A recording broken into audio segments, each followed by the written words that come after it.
Stop scrolling, you wannabe Lewis Hamilton. Learn something new with invisible speed. You can't do everything at 100% maximum speed. You have to be smooth. I mean, when you drive a real car, if you drive a real car, how do you just, when you get to a 90-degree corner to turn into the parking lot, do you go like that with the steering wheel? Do you like slam on the throttle and the brake? No. You probably turn the wheel smooth and get on the throttle smooth. Same thing with an RC car. If you want to learn more and make your speed visible, stop scrolling!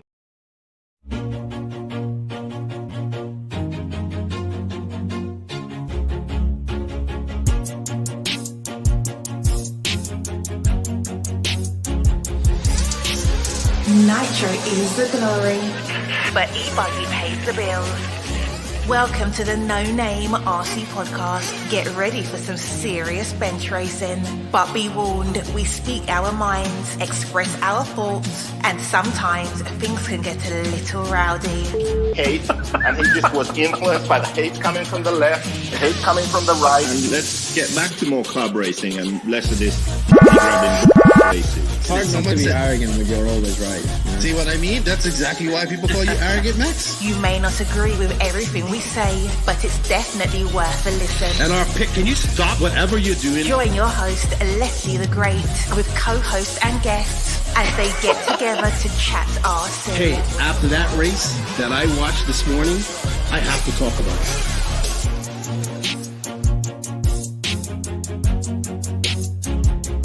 There we go. $100 right here, $100 throw. Oh no! I like this.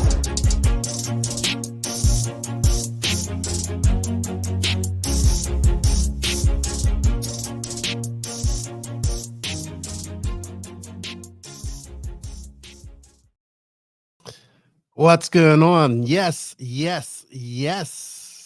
indeed. Nitro's a glory, but e-buggy pays the bills. 10 scale build the skills at Masters of Dirt, and we are back for episode number 261. And I left you off the record. It's been quite a while since we had one of these. So you know how it goes. You guys got to start sharing this. We got 46 people in here right now. We got Clayton coming on. He's not coming on until we got 100 people in here.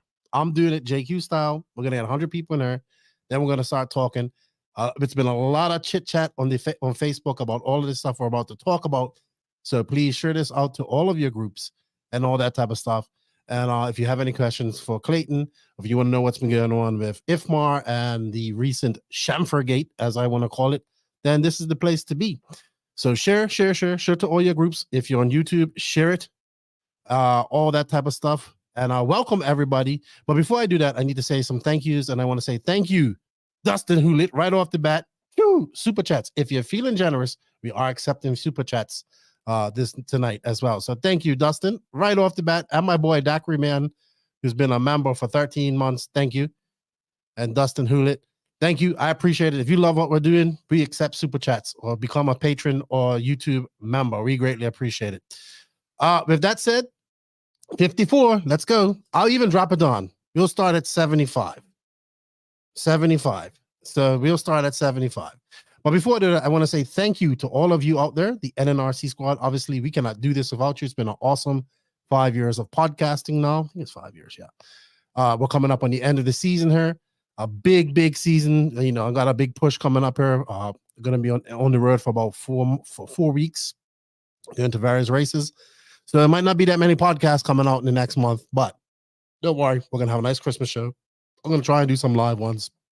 We'll see what happens. But we can't do this without you, so thank you. Thank you all to all the patrons and YouTube members out there. We greatly appreciate it. We can't do this without you guys' help as well.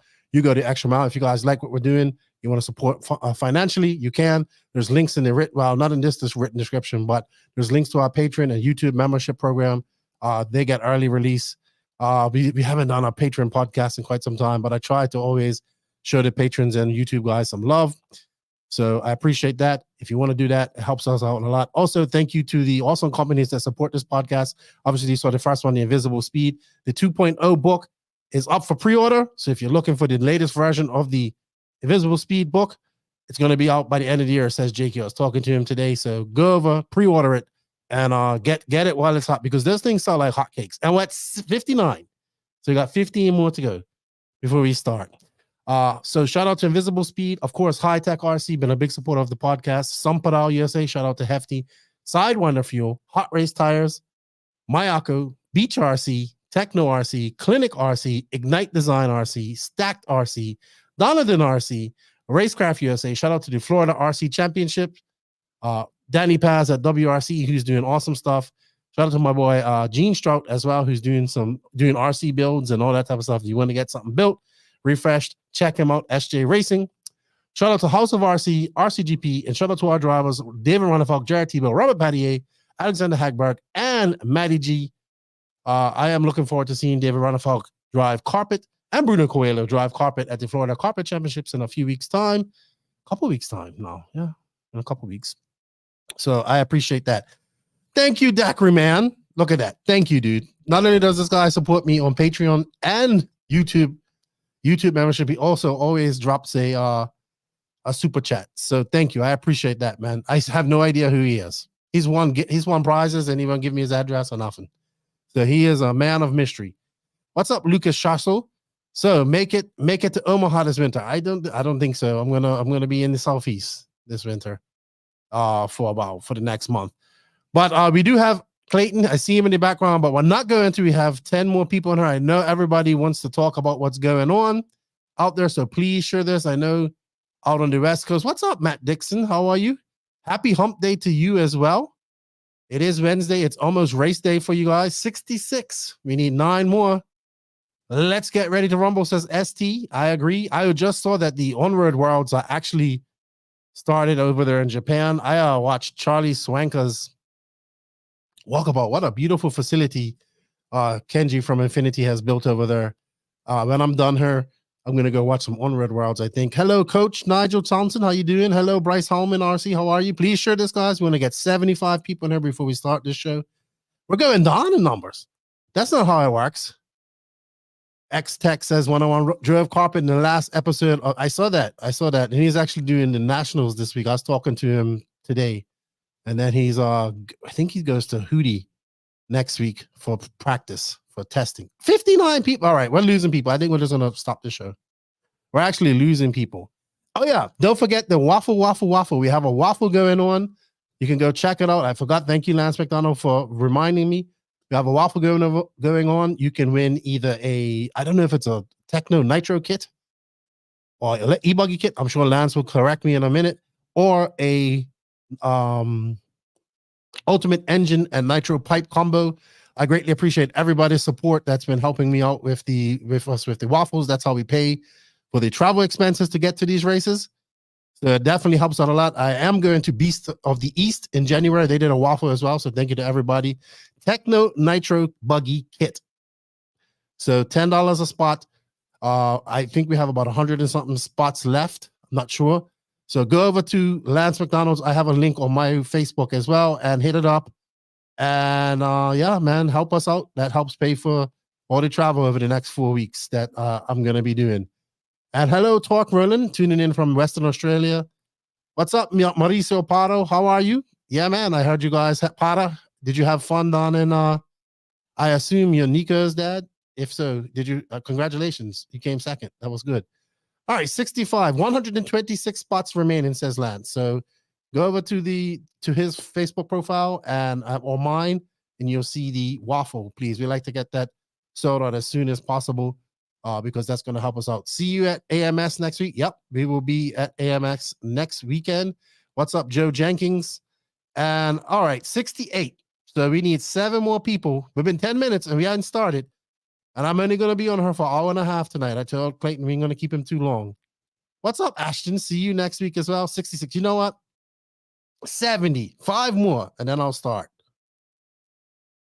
Joe Jenkins says, I could buy all 126 spots and still not win the raffle. If you didn't win the raffle, then you have bad luck. But I would appreciate it if you go buy some spots. You can get yourself a new engine. Or, you know, I know you're a SRX guy, so you don't need a techno kit. What's up, Big Ty? How you doing? Are you going to be watching? I'm sure you're going to be watching the On-Road World. You like On-Road. And what's up, Daniel Maley? And what's up, Atkins Diet? All right. 4 more people, and then we're going to bring Clayton and her. Today, we're going to be talking about Chamfergate, and the big shake up at IFMAR. So I know you all have questions, but we're going to talk to Clayton about it all first. Then we'll ask some questions. Come on, I'm overweight. I come for 5 people. All right, Lance. Not as overweight as me. And Ty says, I watch it all night. All right, we're going to just bring Clayton on and we're going to talk to him. What's up, Clayton? What's up, Lefty? How are you? I don't know. I've been trying to push the people in here to get into 75 to 100 viewers, and we're not there yet. So I'm not happy about that. But thank you for joining us. It's been an exciting couple of weeks for you, an exciting Monday for you as well. Yeah. So thank you for coming on. Thank you, Regulars Joe. I appreciate you doing that. And Eric Anderson is here, who I knew nothing about until the last couple of days, to be honest. And I still don't know much about him. But we have 75 people. Thank you, everybody, for tuning in. We have the ROAR President Clayton Young on her, who has become a regular guest on our podcast. I appreciate you using the NNRC as one of the main media outlets for ROAR. I appreciate it. I think people enjoy it. They love the transparency that you give and the no nonsense that you have been. You answer people's questions and you give people, you talk to people, unlike the former people that used to do that. What's up, Mike Hess? Long time no see, man. Long time. It's been a while since I've listened. Yeah, I haven't seen you for a while. You must have been chilling for RC for the summer. All right. So we are here to talk about, obviously, the Trinity slot machines. That was the latest hubbub for about 2 weeks. It's kind of died down a little bit now. And of course, the latest news was the big shakeup at IFMAR. So I think we'll just start out with the chamfer gate, because I actually just kind of got caught up on all of this over the weekend. I was sick from Masters of Dart. This kind of all went down while I was at Masters of Dart, funny or not, a 10 scale race. But yeah, man, the internet was alive the last week and a half or last 2 weeks about all of this, which I'm calling Chamfergate, because my buddy kind of explained it to me. So if you guys don't know what we're talking about the decision for ROAR after discovering that some shady things were done to these Trinity slot machine motors that the stock motors 21.5, the 21.5, 13.5, and 17.5. 17.5, and they have a 25.5 too, I think. Okay, so all their spec motors are being removed as of November 10th. Okay, so I think the best thing we can start out with this situation is, for people that may not know how this works, why don't you explain how companies and ROAR get together to approve these motors for this spec racing? Sure. So a company reaches out to us to become an affiliate first, and then that allows them to submit motors. For a stock motor is $350 per spec wine. So $350 for the 17.5, $350 for the 13.5. And that money goes to the inspector, who then has to take all the epoxy out of all the windings so that they can take all the wire off the motor. And then they kind of strip down the stator so that they can see the laminates and make sure that they aren't chamfered too much. They're only allowed to chamfer the top and bottom laminate one by, I didn't bring the rule with me, but it's fairly insignificant, by like 0.125 or something like that. So we keep those in stock. We have pictures of them. And if somebody finds something, or we usually confiscate a couple motors at nationals from the champions who won, just to make sure manufacturers aren't getting one over on us. In this case, actually, one of your drivers had sent me a heads up with a picture of one of their motors. And then the internet blew up when Phantom had posted that they had found the same thing. So before we could even start to act, it was just going viral on the internet. So at that point, we got a couple motors. I think Tim had one, and we got one from a no-name hobby shop. We're not calling anybody. We're not going to dime out any hobby shop that we get stuff from. But they're the same hobby shops everybody else will buy stuff from. He tore them down. One of them was actually in spec. One of them was exactly like had been seen on the internet. So multiple layers of those laminates were chamfered down. And one that Tim had found almost came to a point. So it wasn't even like it had flat laminate. It was like just a vertical point. So we reached out to the manufacturer and said, hey, we know you just took over Trinity, but could you look into this for us? We found that the stuff that's on the internet appears to be true with our findings, not every motor, but some of the motors. So if you could look into it and get back to us, we'd appreciate it. And good on them. They did. They took a week, got somebody to go out to the factory and found that all of them were being made with the chamfer. They didn't give us names, and I don't expect them to give us names because, you know, it's their company secrets of who's deciding what to do what. But it according to them, it had happened before they had taken over, and most people know they didn't take over till I think July. So to actually get a motor made, have it made, and then shipped to the States, and then have it readily available for people to have, it would take a few months to happen. But anyways, they agreed. They said that they suggested we remove all spec wines from that line of motors. All right, so I just wanted to catch people up. So I will say that this first came to my knowledge from Josh Schroeder, who was on Facebook. He was the one that kind of brought it into light. I mean, he's publicly on Facebook. I believe he does work for Phantom. I believe he does. Yeah, I don't know that he does. I thought he did, but I could be wrong with that. Okay, yeah, I believe he does. I'm sure somebody out there will correct me with that. He posted that. Now, did you guys get a message from him about it? Because he said he was going to contact ROAR. I did get a message from him after that post. Okay. Saying, what are you going to do about it? So after that, do you then just go, like you said, you just went to your whatever hobby shop, buy these off the shelf, and then go ahead and how many motors did you actually buy? I believe we bought 2 because some of us already had them. So we just like, all right, here, take mine, and do our checks. We didn't go through every wind. We just 13.5 is where they had found it, so that's where we started. Like if there would have been a no, everything's good, we would have then gone further. But because they admitted it and suggested that we go ahead and remove them, we just followed what the manufacturer suggested to begin with. Okay. And that's a good question. That was actually in my question as well. So what is the benefit of the chamfer, or actually? Well, it's actually the size of it, right? That makes the difference. So anything that makes that wind able to be tighter, and that's what the chamfer does. It takes the part of the stator out that you wind the wire around, so you can make it smaller and lower your resistance.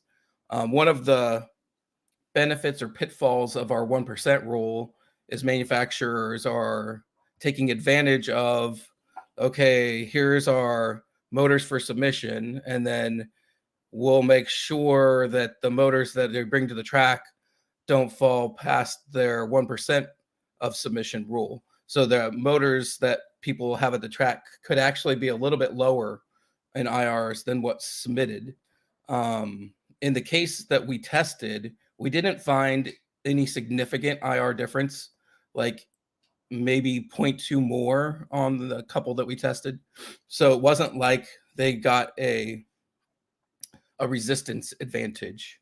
But it's definitely an advantage instead of having a pointy chamfer to cut the wire when it gets too hot, expands and blows up, that it won't do that.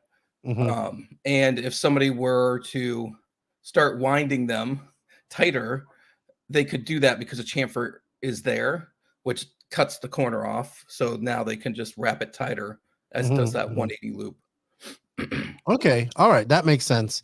Now, I know a lot of people are here asking, okay, let's take Tyrone where he says, what is the penalty for finding cheating other than removing the motors? Well, this is a unique case as well. Yeah. So I know R1 got banned in BRCA for 5 years. And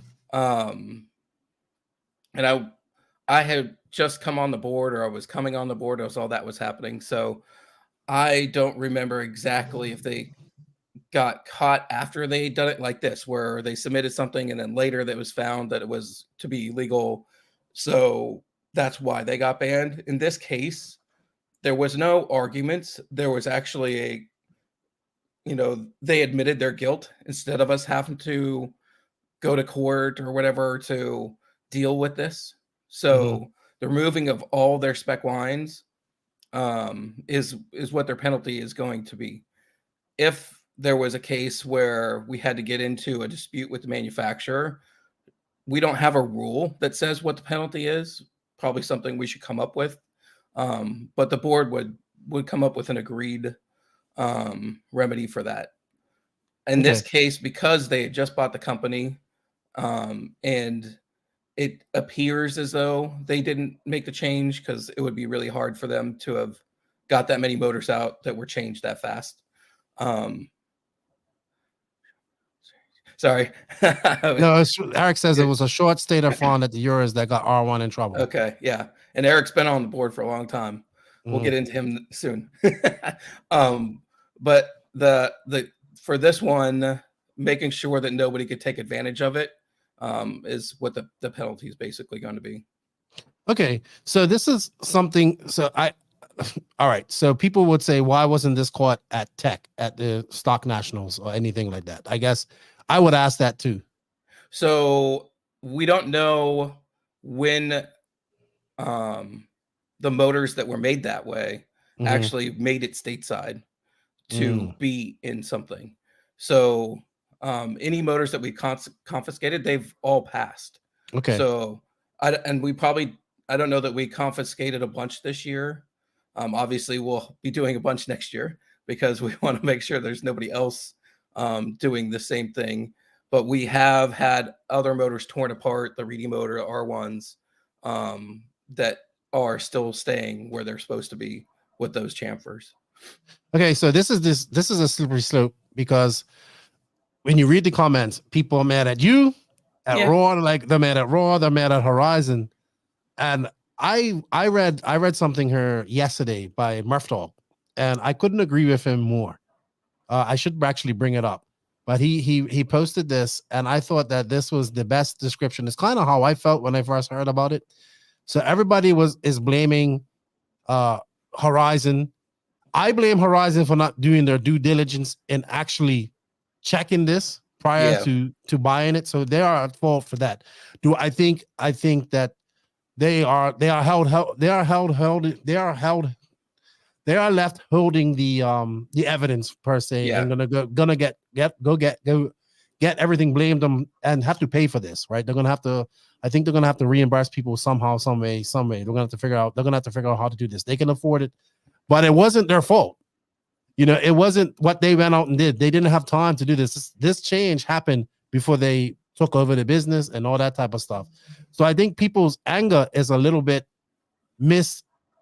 it's misguided. It should I don't see many people talking about the previous administration of Trinity too much. Yeah, because that's when this change happened. So nobody knows who went over and said do this or do that or whatever, right? It's just, this is a running change that happened while it was under the Trinity umbrella. Then it was Trinity.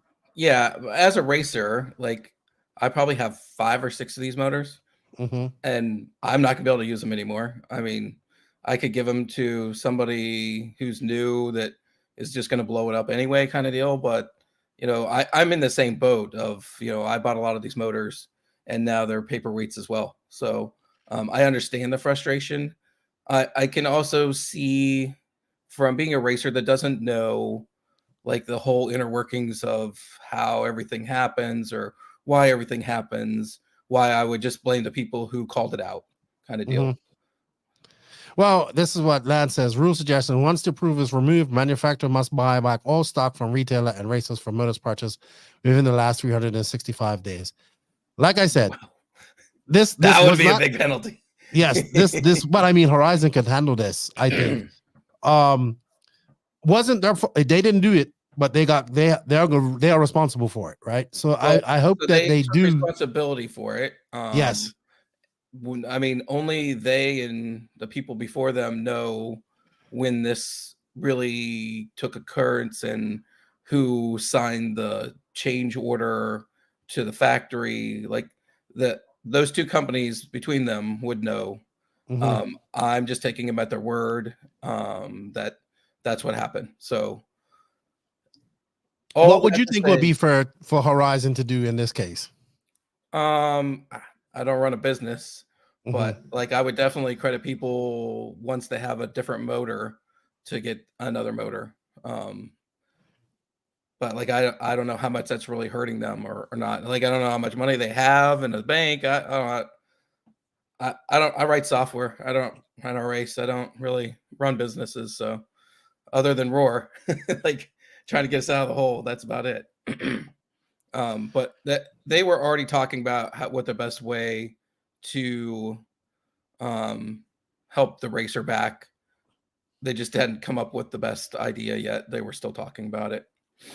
Yeah, I think they're going to have to look. I know a lot of the people that are watching this, they're not big Horizon fans, and I understand why a lot of people aren't. But I honestly feel that the anger at Horizon is definitely not warranted in this case, because not only because it wasn't their fault. They have to. They bought the company. They have to take. They have to take the new. They have to take the good. They have to take the bad. Yeah. Right. So they are responsible for it. But I just don't see nobody even mentioning the prior administration. And not, there's people out there that are calling people out. But let's be honest, this isn't the first go around for Trinity. It's been caught before. True. A lot of it, well, not a lot of it. Some of it was intentional back in the day, just to show how a rule was poorly written. And so they took advantage of a system of a spec gauge instead of a size of wire, because the rule was just poorly written.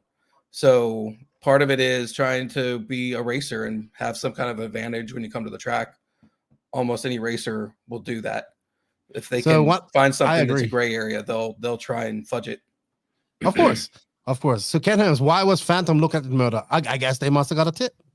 Or they were trying to figure out how to make their motor faster. Exactly. They're trying to figure out how to. They all do it, Ken. Yeah. It's not a. You can't stop them from buying another motor and stripping it on. They can do whatever they want. They paid for it. So it's all right. So I just get, when I started looking at all the comments and all that stuff, it's like when people were blaming ROAR, like ROAR is doing this and ROAR is doing that, and people were blaming Horizon. But at the end of the day, it was the previous administration's fault why this even happened.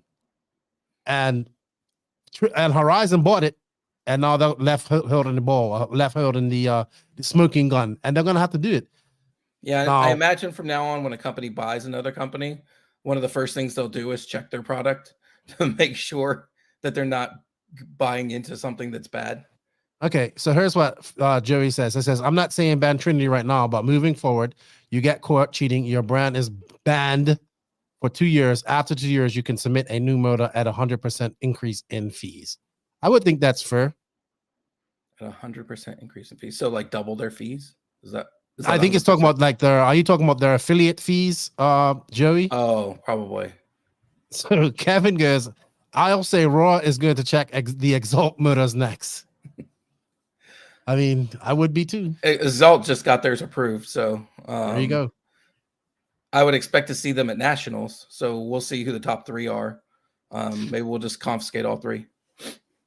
And our EA says, as a company, always keep an eye on your competition to learn and also for legality. I agree. Correct. Question is, did Horizon bring over the motor maker? I don't understand that question. So are they saying when they make another motor, are they going to use that same China shop? Oh, okay. I think there's only a few motor manufacturers, maybe 2 or 3 in the RC industry. So, I mean, it would be on them whether they use the same shop. From the information they gave me, it doesn't sound like the shop did anything wrong either. So they did exactly what they were told, which was change that chamfer. So I don't know that I would blame the shop at all for that. All right. So, yeah. So that's what Joey was talking about. It said if it costs $200 to submit. Yeah. They're talking about submitting I agree with you there. Yeah. I mean, we can bring that up at the next. Absolutely. Meeting. Absolutely. So I wanted to touch on something that the reason we have all this, and me just coming from a 10 scale race, and I could I like stock. I don't want to call it stock anymore. I don't think it should be called stock. But there's so much money wrapped up in stock right now. We have professional stock racers. We have guys that don't want to move up to mod because stock is too much. They make too much money in mod and all this type of stuff.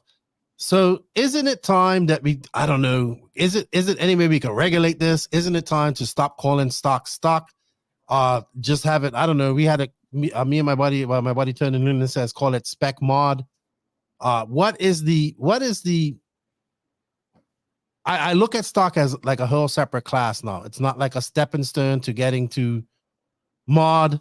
It's like you can have professional stock racers, but in the end, we're having all of this this type of just controversy, right? But I guess this will never stop, right? No. They're always going to push the envelope.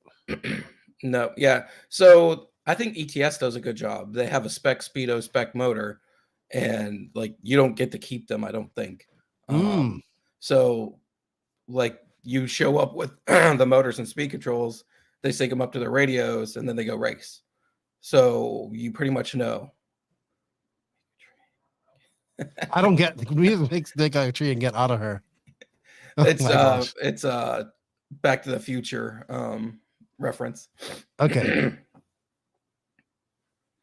Yeah, let's see what Ty says. Ty, it's unfortunate Horizon got caught up with the purchase of Trinity, but Trinity brand should be suspended for 2 years, as now it's a slap on the wrist. Other manufacturers are watching and who expect the same leniency. Yeah, I mean, I understand where people are coming from on that as well. Yeah, and if we put something in the rule book, then at least it'll be known what the penalty is for getting caught with your pants down. Mike Hess, the professional spec racer doesn't care. It only hurts us independent guys. You mean with the motors getting pulled? I would agree. I would say that Horizon needs to make this right with people who have bought these motors and can't use them, and hobby shops that have. Obviously, they should recall the motors or that some of these hobby shops have. It's gonna take time for people to even have trust in these motors again. I think after this situation, you would think that, but like with the Monster Max and the 3.5, people still bought into Trinity again. So really, will they? I mean, there's people that will use whatever's fast, regardless of its back history. Okay. All right. Does anybody have any more questions about Chamfergate before we move on to what I'm excited about? Here's your chance to ask your questions now. Ban them. Everybody just says ban them. Oh my gosh. Now, are people mad at this? Is my question to you guys. Are you guys mad at Horizon? Do you want to ban them just because it's Horizon, or what? But that's what I want to know. I think it's probably because it's Trinity, because they've had 2 other motor lines. So what are other tracks doing about this, regardless if they are ROAR affiliated track or not? Most tracks follow the ROAR rules to keep up everything easier. So what are other tracks doing about a lot of tracks? From what I've been seeing on the internet, a lot of people just ain't a lot. I saw one track like Barry Schimmel's track at Coastal said he'll allow them to a certain date. Some tracks are giving you to a certain date to get another Coastal RC. Sorry. Some tracks are giving you a certain time to change over these motors and whatnot. Yep.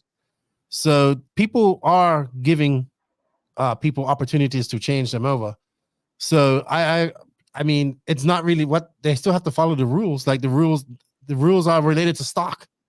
You know, the stock class and that motor. So if it's not deemed ROAR approved by ROAR, it doesn't matter if the track is affiliated or not. It's still under ROAR, ROAR rules. I'm sorry, I'm just laughing at the comments. I see the same one. Yeah, my buddy Peter Bartel, the evil empire has fallen. Travis Ameskia, Peanut says Ernie's still winning. Oh man, I heard the whole story about what happened, why he was able the D3. That's what it was. I heard that whole story. 3.5, I think, right? Yes. Rick Hayes says, give Horizon a chance to correct the issue of the cars if they do nothing, protest with your wallet. I would agree there. Yeah. I understand where you say they came, like, it wasn't their fault. They understand what happened. I hope they make it right for their customers. That's what I say. Well, I hope every company deals with the situation as well between us and them that Horizon did, because they could have just as well dragged this out for another 2-3 months of us having to buy more samples, prove more points, prove more different wines. Like this could have dragged on for quite some time. And it's not like you can just tear a motor apart overnight. Some of the stuff takes quite a few hours to get done right. I agree. And I think they'll make it right. I think they have no choice but to make it right. I think they can afford it. I'm pretty sure they can. But I bet you they would do their due diligence next time before they buy something else. And anybody that's going to buy anything like this. Yep. All right. Next up. So you had been talking to you're talking about this AGM. I know I wasn't paying attention too much prior going into this because I was busy traveling and stuff like that. But there was an IFMAR AGM this past Monday. Now, tell a little bit of some people like what this AGM is all about. How many people are involved in it?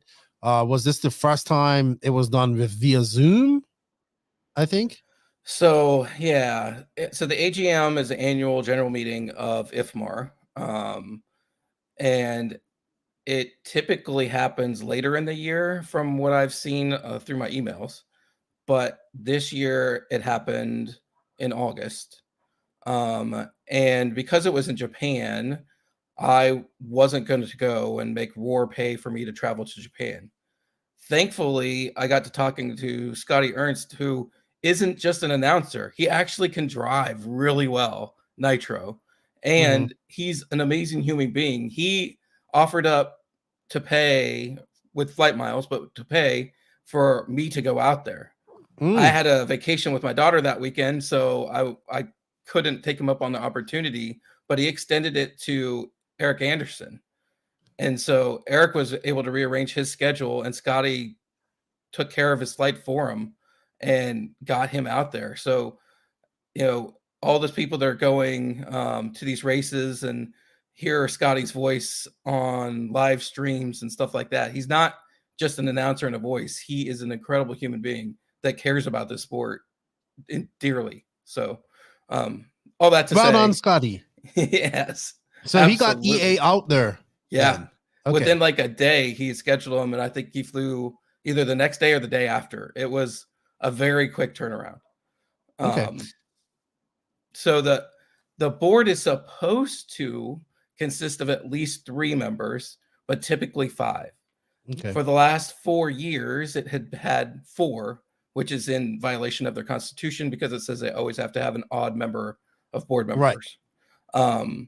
As well, I think it was 2019, maybe 2018, the board, those same people, took all the money that the blocks donated, moved to Belgium without any block knowledge, and reorganized and created a different constitution.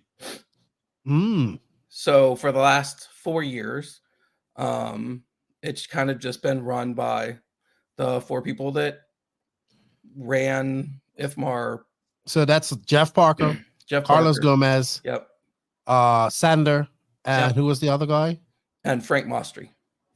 Okay. So and the reason you need 5 people is so you don't have a tie vote. Yes, exactly. Okay. Which is part of the problems with the blocks right now. We have 4 blocks: IFRA, FAMAR, FEMCA, and ROAR. So when we do votes, it ends up being a tie vote, which is also what I thought we would go into the meeting and end up with. Now, in their constitution, they finagled the value of votes to how you participate in world events over the last 2 years and how many countries or states you represent. So FAMAR, being we'll take anybody nobody else wants, has a lot of countries, even though those countries may not know that they are being supported by FAMAR or may not have anybody racing. They get to still use them as a number to plus up their votes for IFMAR. Okay. So FAMAR is worth how many votes? So we never got into that because it never got to that point. But I have a feeling with the new board, all that stuff will be rewritten so it's not decided by the board of directors who gets the most value of votes. It's plain black and white English. Okay. So you guys went into this meeting. EA is there. You're on Zoom. Carlos, was he there or was Carlos was running the meeting? Okay. Jeff Parker was there running the meeting, although he Oh, didn't so speak they much. all went out to Japan for this. Sonder was there as the fuel chair, who should be there and help them run the race. Right. The only one that wasn't there was Frank, and I believe Frank's ill, and I know he's been taking care of his wife who's ill. So prayers to But them. he's retiring as well. Yeah, Has yeah, retired. Right. Yeah, he had already announced that he was going to retire. So Okay. that wasn't surprising. But what was surprising was at the beginning of the meeting, it was surprising to me. Carlos had shown Eric Anderson an email saying that he now spoke for FAMAR on their vote. So in essence, so why wasn't the president of FAMAR out there as well? Or Zoom? I don't know. I've emailed him a couple weeks prior. About a month and a half prior, I emailed him and he responded yes. And I got you and Danny to translate for me so I could like send him a email. But then we never were able to hook up before the meeting. So I haven't talked to him before or after to know why. And FEMCA's president was on Zoom, or he was there as well? FEMCA was in person. Okay. Trevor was there in person. And so I was on Zoom, and then Willie, I think his last name's Watts, from EFRA was there. All I know him by is Willie. And I've never really met him, but I met him in that meeting. Okay. So so that kind of threw me for a loop. One, because it wasn't, we've had a group email about this meeting that's gone on for the last month. And even when Eric was going at the last second, I still sent an email to the whole group letting them know Eric would be coming, and Joaquin was there for us as well. But just to the point of any changes, any of the other blocks, FEMCA or ROAR, they were sent to the entire group. But from EFRA or FAMAR, we got one email from Carlos saying what EFRA's intent was. But some of those people Eric had talked to himself, and they had never been asked or had interest in serving. So that also changed things up a little bit. So we went through the meeting that was 5 hours long. Oh, wow. Yeah. About the 4.5 hour mark, we got through all the rule changes and approvals and issues that the blocks wanted to be brought up for future consideration. Sorry, guys, I'm not reading the. Yeah, we'll take questions after. I'm just gonna start posting up comments in here while as we go. So we got to that point, and while that was going on, I was looking through the new Constitution, and in their new Constitution, it clearly has a section for representatives. I think it's section 12, and it says a representative must be an active member of the block. We kind of did it without him anyways, Larry. And have a power of attorney. And I'm like, oh, well, this changes everything. So I had sent that information to Trevor. So just for people, I just want people out there to know, Carlos is actually of EFRA. Yes, he's the 8th scale chairman of EFRA. Yes, he is part not of the board of directors of EFRA. Right, he is not part of FAMAR at all. Right, but he's been representing them for like the last few years or whatever. Yeah, I found that out during the meeting because Clive brought up the point that for the last 10 at least years, I believe, he's been illegally representing FAMAR according to their laws. Okay, so back to that. Sorry, didn't mean to interrupt. No, you're good. No, so Trevor brought up the point that FAMAR cannot be represented by you, Carlos, because you're not part of FAMAR. And he said, I am right now. I have this email. I am like slamming his hands on the table. I am not EFRA. I am FAMAR. And so I'm like, this isn't gender identity where you can switch back and forth in a meeting. You're one or you're the other. This is a black and white thing. Like you can't say I'm part of the board of directors of EFRA, but now so we can have more votes, I'm going to represent FAMAR. So we asked, like we went back and forth about here's what the Constitution says. Sonder, to his credit, Sonder got the Constitution that was printed out went to hand it to him, and Carlos literally pushed him off to the side and said, "That doesn't count for me." And I'm like, what? It's your constitution. It's for everybody. It's not for all those other guys. It's for everybody. Like, that's not a thing. So he was basically, he had votes that he shouldn't have had. Yes. Well, he was going to have votes he shouldn't have had, but it took a while to read through and make sure there was no other caveats and clauses about how you represent. So once it was brought up, I second the motion that we are not going to accept you voting for a block that's you're not part of. And we went back and forth for quite some time with, here's your options. You either stand down, you can walk out, or ROAR, BRCA, and FEMCA are going to leave IFMAR, and we'll make our own organization. What did they say when you said that? Actually, I didn't even say that. Clive actually said that. He's one of the FEMCA reps. RC. I forgot what club Must they be are from out Australia. there. Yeah. And like, it almost didn't matter to Carlos, but you could see the concern happening on other people's faces in the room. So, RCCA. Thank you, Eric. That is why I put his name in for the board. So eventually, calmer heads prevailed, or we kind of just reached the conclusion that this is the way it's going to be because there's no other option.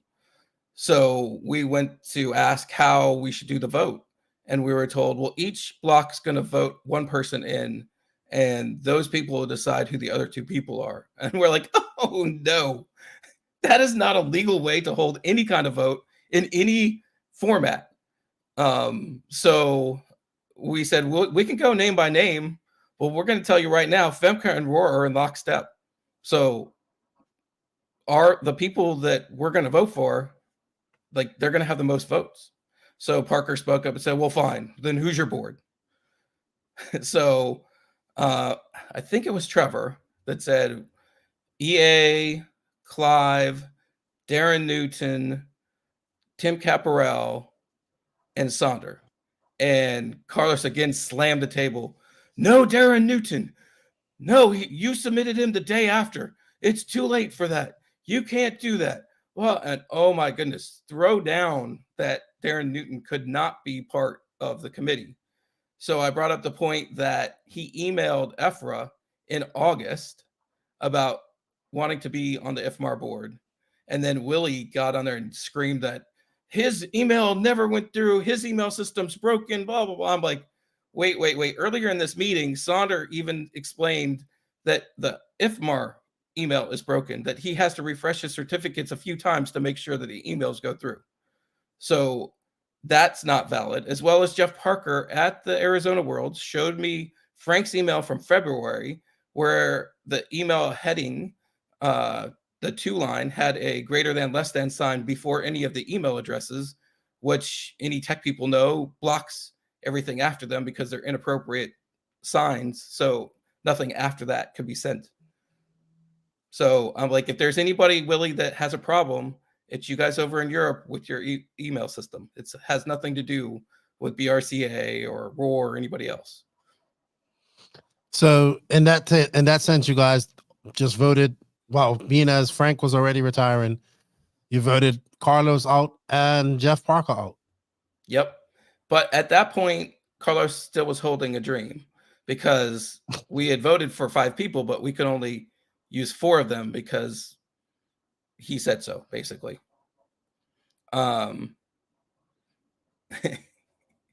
Yep, that does not surprise me. Yeah, I remember Darren Newton writing this post in August about, he says, Eric says, I found a post on Facebook that Darren put up on August 11th saying he requested to be added. And Afra said, okay, then never did. I read that today. Darren Newton is they submitted a bunch of names that didn't have, it had some people that were voted out, no confidence of BRCA. And they were submitting them as EFRA people to be in IFMAR. But again, they've talked to him. He's got text messages back and forth from even Willie acknowledging that he wanted to be on the board. Why isn't he one of the people? And now they are saying they never got anything. So their story's changing and one person's is staying the same. So after that, was Carlos finally defeated? No. Oh, yeah. He's still holding on because without Darren, we only had 4 people. And he should be the 5th person because he's the most logical person. I'm like, no. We still have more people. No, all you submitted was Darren, EA, and Tim. I'm like, nope, Bob Ingersoll. And his head down in his hands. And Trevor seconded Bob. Yep. Bob Ingersoll. Trevor seconded them. And there you had it. There was our 5 people. So, wow. That was pretty strategic. That was brilliant. Well, it worked out brilliant, but going into the meeting, it was like, oh my God, how are we going to get this done? We can't continue the way things are going. Everything's just dying. Everything's getting worse. Like nobody likes any sanctioning body. Like that's not done by racers that know what racers want or need. It's done by people who, to their benefit, were racing in the 80s and 90s, but we're 30 years down the road now, and you kind of have to change a little bit. So I would agree. I always say, so I'll dress back a little bit. A lot of this started way back in the day when we first started this podcast, and JQ came up with this brilliant campaign, which was kind of a joke at first, which was like, you know what, we're going to get you in as IFMAR president. And it was just like joke. It was like vote for Lefty, IFMAR president. And he pulled it on me on the podcast. He didn't tell me what he's going to do. He just did it to me one time when he was doing it on the podcast. He made a Facebook page for it and everything. And it was starting to get traction. And IFMAR actually got our Facebook page banned, for misuse of their logo, all this type of stuff. So, and of course, JQ's been a very big critic of IFMAR, EFRA, everybody besides himself. And of course, Max and I have been a very big critic of IFMAR as well. With all that said, I don't think I'm on. I never thought I was on IFMAR's Christmas card Christmas card friends list. Anyway, I don't expect a Christmas card from them as well. But man, it took a lot to get these guys out of her. Like they probably had good intentions when they started, but like you said, 30 years have gone by, and they don't want to relinquish that power that they had with IFMAR, like being able to go to Japan to have this AGM, and all that type of stuff on the racers' dime, because the racers pay for that, right? When they pay their entry fees and all that type of stuff. And EA is right that when EFRA was asked after we did ours, they did vote for Eric and Clive. Okay. So Eric says, to be fair, EFRA also cast their votes, and 2 were for myself and Bob to be on the board. The other 3 were existing board. Okay. So you had to do all of this to like people like one guy saying, sure, sounds like a lot of crap for toy car racing. Well, this is the governing federation of racing, period, in the world for what we do. And all the other federations kind of fall underneath this. Or it also costs $500 an entry. When you go to the 8 scale, it's $500. I know in 10 scale was like $250 each class. So they make a substantial amount of money at these races. They only sent 1 person from IFMAR to the 10 scale worlds. Right. But at the biggest world championships they probably had, they only sent 1 person, which was Jeff Parker. It was a complete sellout. Right. Who was... He was back in the back so much that one of the workers said, look, this food's for everybody else too. Oh my gosh. So with all of that said, I guess it's good. We drained the sump. You got rid of the people that were kind of causing the backlog, or always, you got rid of that oil guard. We always say we got to change the oil guard. Okay, Sanders still there, but I actually I think he's an older dude. He has a lot of knowledge. Yes. But I think he wants to go forward. And and he doesn't want to stay there forever. Like it wasn't a power thing for him. It was I just want to show somebody, how to take care of the fuel side and carry on the stuff going forward. He wasn't, I never got a feeling from him that he wanted it so he could always be considered fuel chair. Like that just seemed weird. So I guess one of my questions is how did Parker continue to be president after he was ousted from ROAR? Because they ignored my continuous emails that he had been removed from ROAR, and he apparently, I'm not in their brain. Apparently, he told them it's just a squabble. I'm still ROAR. I don't know. Okay, and also Jeff Parker inherited the position after Dallas passed away. Yeah, he inherited a couple positions. Oh, so Bob was on the IFMAR board. I believe he was vice president at the time. He got cancer. So Jeff Parker was just filling in for Bob while he was sick. And then Dallas died. And so then the board of directors, by their own authority, promoted him to president. Blocks had never, ever voted for him to be anything. So at least from the FEMCA side, I don't know who was ROAR president at the time when Parker took over. It might have been Chuck, might have been before him. But like there was never a vote or an agreement or anything. So that's one of the things we suggested that gets changed before we even switched the board of directors, was that the blocks are the ones that should be voting. Because I've gotten a lot of nasty emails from IFMAR saying we don't need the blocks. We can just do a deal with the tracks directly. And I'm like, oh, okay. Well, if you don't want to represent us, then we won't send you our thousands of dollars to be part of IFMAR and to do entries. Like that's the one thing that I didn't like about ROAR before I took over was it was like, we're Disney. We're Disney. You got to do whatever we say. Like, well, it didn't matter if it was good or bad, but we're Disney. So you got to do it. Like, it didn't make sense. So I think it costs like what, $3,000 to be it cost. I remember when the Dominican Republic became a part of FAMAR, it cost us $3,000. Huh. Well, I did not know that. So I believe it cost us $1,200 flat, just to be the block rep, and then there's sanctioning fees and franchise fees and all kinds of other fees that you end up paying them when you host a race, or the fees that they take out of the registrations before the track gets it. And now they do their own. Eric says blocks should be the one voting on the rules. Blocks represent the races and should be heard. I agree. Yep. I agree. All right. So let's move in forward. We've done the hard part. We've gotten that old guard out. What happens next? So next, the board will convene together, just the 5 of them, and vote on positions: who will be president, vice president, secretary, fuel chair, electric chair. And then we'll know who's in what position. So on the board now, it's EA, Eric Anderson, Bob Ingersoll. Yep. Sander. Tim Caparel. Yeah, Tim Caparel. And Clive Silva from FEMCA.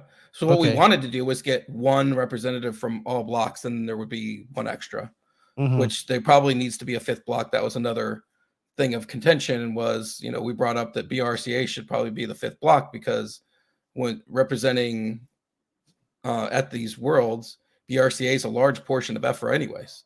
So they support the worlds. They've got their shit together, and so why can't they be their own block? And that's not part of the EU anymore either. Right. That set EFRA off. They were like, no, they have to be part of us. They're Europe. I'm like, oh, okay. Yeah. And it's again, this is a new world society where people are free and can make their own choices. So, okay. So I see a lot of, I don't know much about EA. I know he's the head running to become the president of IFMAR. If he does become, I'll definitely, or maybe before, we'll have him on the podcast to talk about his Because I don't know much about him. I know there's a on-road racer. Why would he make a good president, do you think? He's kind of like me, no nonsense, but he's been in the sport for a million years. So he's raced on-road, off-road. He's raced a little bit of everything, and he's fast at whatever he drives. So EA Sports is in the game.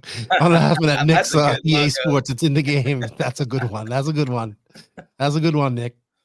Yeah, like he comes with years of knowledge, not only as a driver, but as a track owner and a hobby shop owner. He does all of them. So he kind of covers all the wickets when it comes to RC. Okay.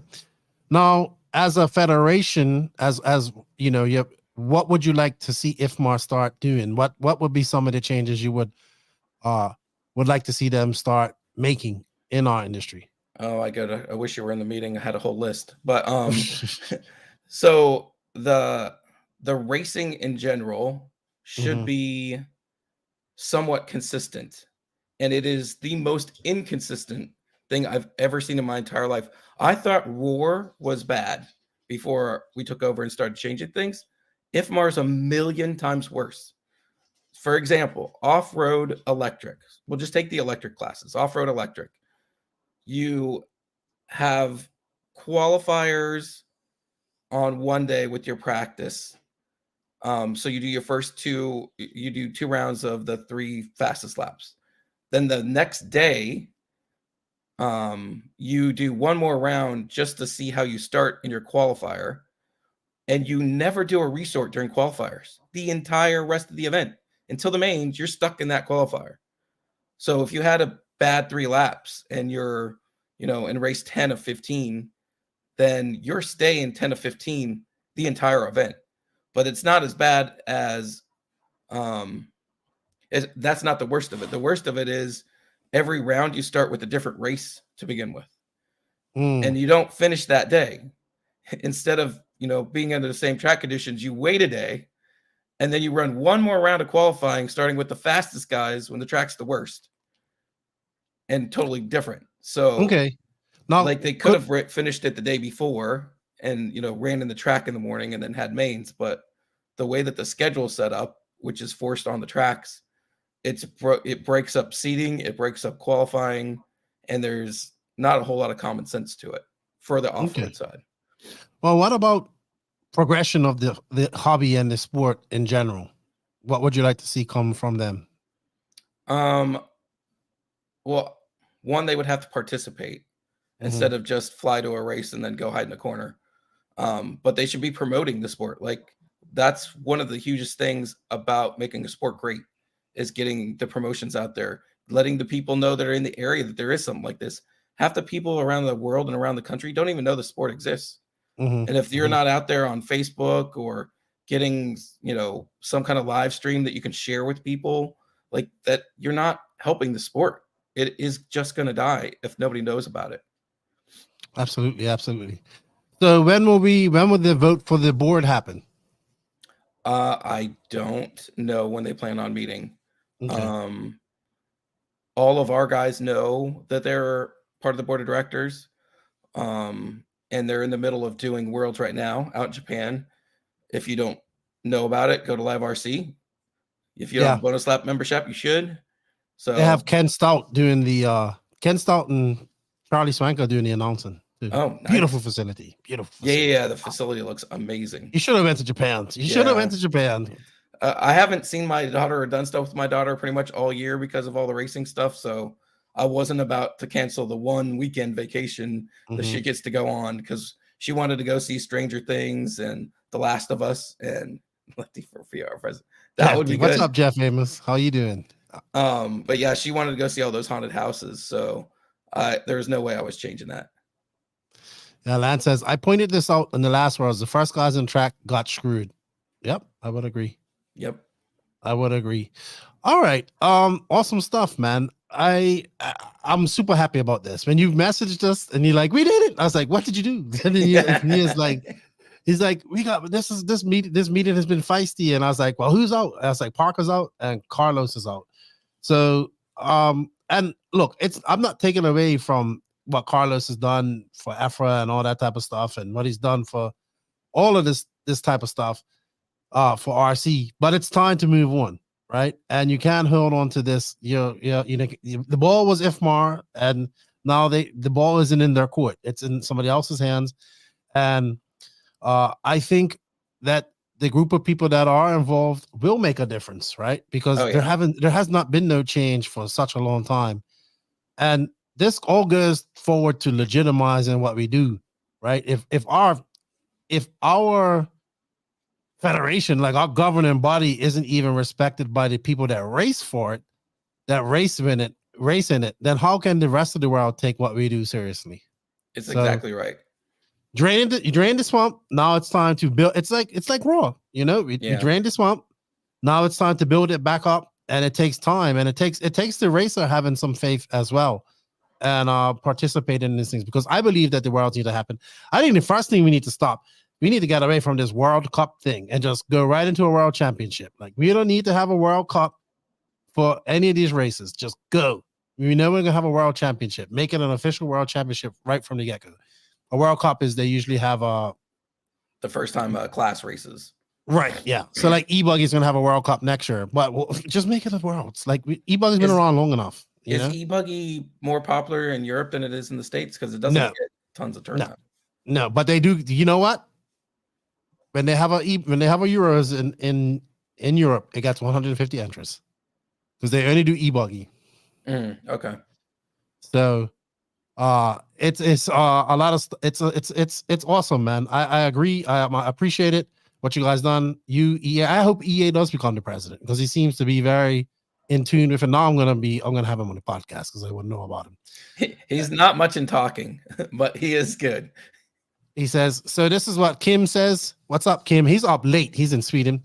Oh, wow. This transparency is great. Exactly the right way to rebuild trust in the governing bodies. Keep it up. I agree. Thanks. 100%. 100%. And Tony Rumble says, you're a great dad, Clayton. I saw that one. I was laughing. And how tall is Clayton? Heard that was a topic of discussion. Yeah. That was one of the comments. So, I left that part out. When Parker was realizing that the end was in sight, he started with, "Oh, I know what this is, Trevor. Like, you've hated me for 10 years and you're just out to get me, and I get it. You just want to tear everything down." And I'm like, Jeff, it has nothing to do with just Trevor, just anybody. It's all of us. We're all tired of every part of it. Like, and then he said some non-flattering term. I don't know if it was POS or whatever. And then, "You short little man." I'm like, oh, so we've devolved into vulgar comments. Yeah. Outstanding. Well, I mean, I'm pretty sure Jeff Parker don't like me too much either, but I don't care about that. Kyle. All right, so we're gonna take some questions from people. I'm just gonna read a few comments. Clayton, did you want to say anything else more about the IFMAR shakeup? No, I just want to wish all the new board members well. And I look forward to working with them as a ROAR block to make racing in the entire world better, even for the manufacturers. Like, one of the things I brought up is, why does IFMAR need to have their own approvals if the blocks are doing approvals? Like, or why doesn't one block do approvals for motors and one do ESCs? And so that way everybody in the world only has to send it to one place, and then there's one list. Like, that makes a lot of sense. Kind of get screwed when everybody has their own approval list. Okay. All right. So we're going to take some questions from you guys. We're not going to keep Clayton on her too long. I'm not going to be on her too long. Kai Kelly says, Lefty, come to Cleveland at the end of the month for the U.S. Carpet Off-Road Championship. I'm giving out free high fives and snacks. I will actually be at Fallbro at the end of the month, and then to the 12 scale worlds. So, yeah. Oh, I'll get to see you. Yes, I was going to be seeing Jeff Parker there too, but not now. He might show up. Yeah, I have a feeling if he shows up, it'll be on his own dime. Yes, he not that he doesn't have enough of them, but Alex Sturgeon says, changing track is stupid too. We just got a good track to race on. I guess he's talking about. Yeah, I think he's saying instead of changing the layout, they should have just kept it the same. I mean, that's just a rule. So, all right. Okay, John Good. How does RC go? Mainstream, national TV, ESPN, etc. We I've have a said this product so good that they want it. That's how exactly. it We goes. do not have a product that they want it. We have We're getting better. getting People better. actually have messaged me all year long saying that the coverage is much better, and even some wives are watching it with their husbands at home. So we're getting there, but I feel like we still have a ways to go. The cars need to be more easily recognizable from the new viewer perspective instead of just a local racer knows the person's body. Travis Ameskia, 4 to 5 events to determine a national champion or world title. Look at every other class of racing. I actually agree with that. I do too. But I think there's so many big races out there now that these companies send their drivers to that you couldn't even get 3 races together to do this. I think you could. I think if you took a couple of the ETS races and then a race in the if you USA combine races and a race in Australia, and you would have a title, like you just race between the blocks. All right, Jeff Keaton's in here. Let's see what he says. Do the governing bodies still believe at its core that this is a hobby, or do you feel it should be promoted as a professional sport? Professional sport. I've said that from the beginning. I'm sure we're going to have a rebuttal from that. Yeah, if you want a toy car, you go to Walmart. If you want a race car, you go buy one and you build one. So to me, they're different. And I know it used to be you built a model and stuck some electronics in it. That's how the sport started, but the sport isn't that way anymore. Okay. Tyrone Robinson asked, I have a ROAR question. What have ROAR put in place to make sure members get ROAR cards and improvement of the website? So you should be getting them instantly when you become a member. I have had a few people say that they didn't, which I can then go on the website and point them to their card. These are digital cards, by the way. Yes, digital cards. And improvement of the website, we have one of your followers, Lefty, who had messaged me, and I believe has talked to the webmaster now. So they're coming up with a plan on how we can get all the stuff better going forward. But right now, that's our weak point, is the website is not up to date and automatic as it should be, because it should be auto renewing memberships. It should be automatically putting tracks on the list as soon as they sign up, and affiliates on the list as soon as they sign up. And that's still a manual process. Okay. Bill Johnson wants to know, most important question of the night, where did your cat go? Because he was in the background the entire time. Yeah. One of them's laying down on my daughter's floor bed. So I don't know. They chase each other and have fun. Okay.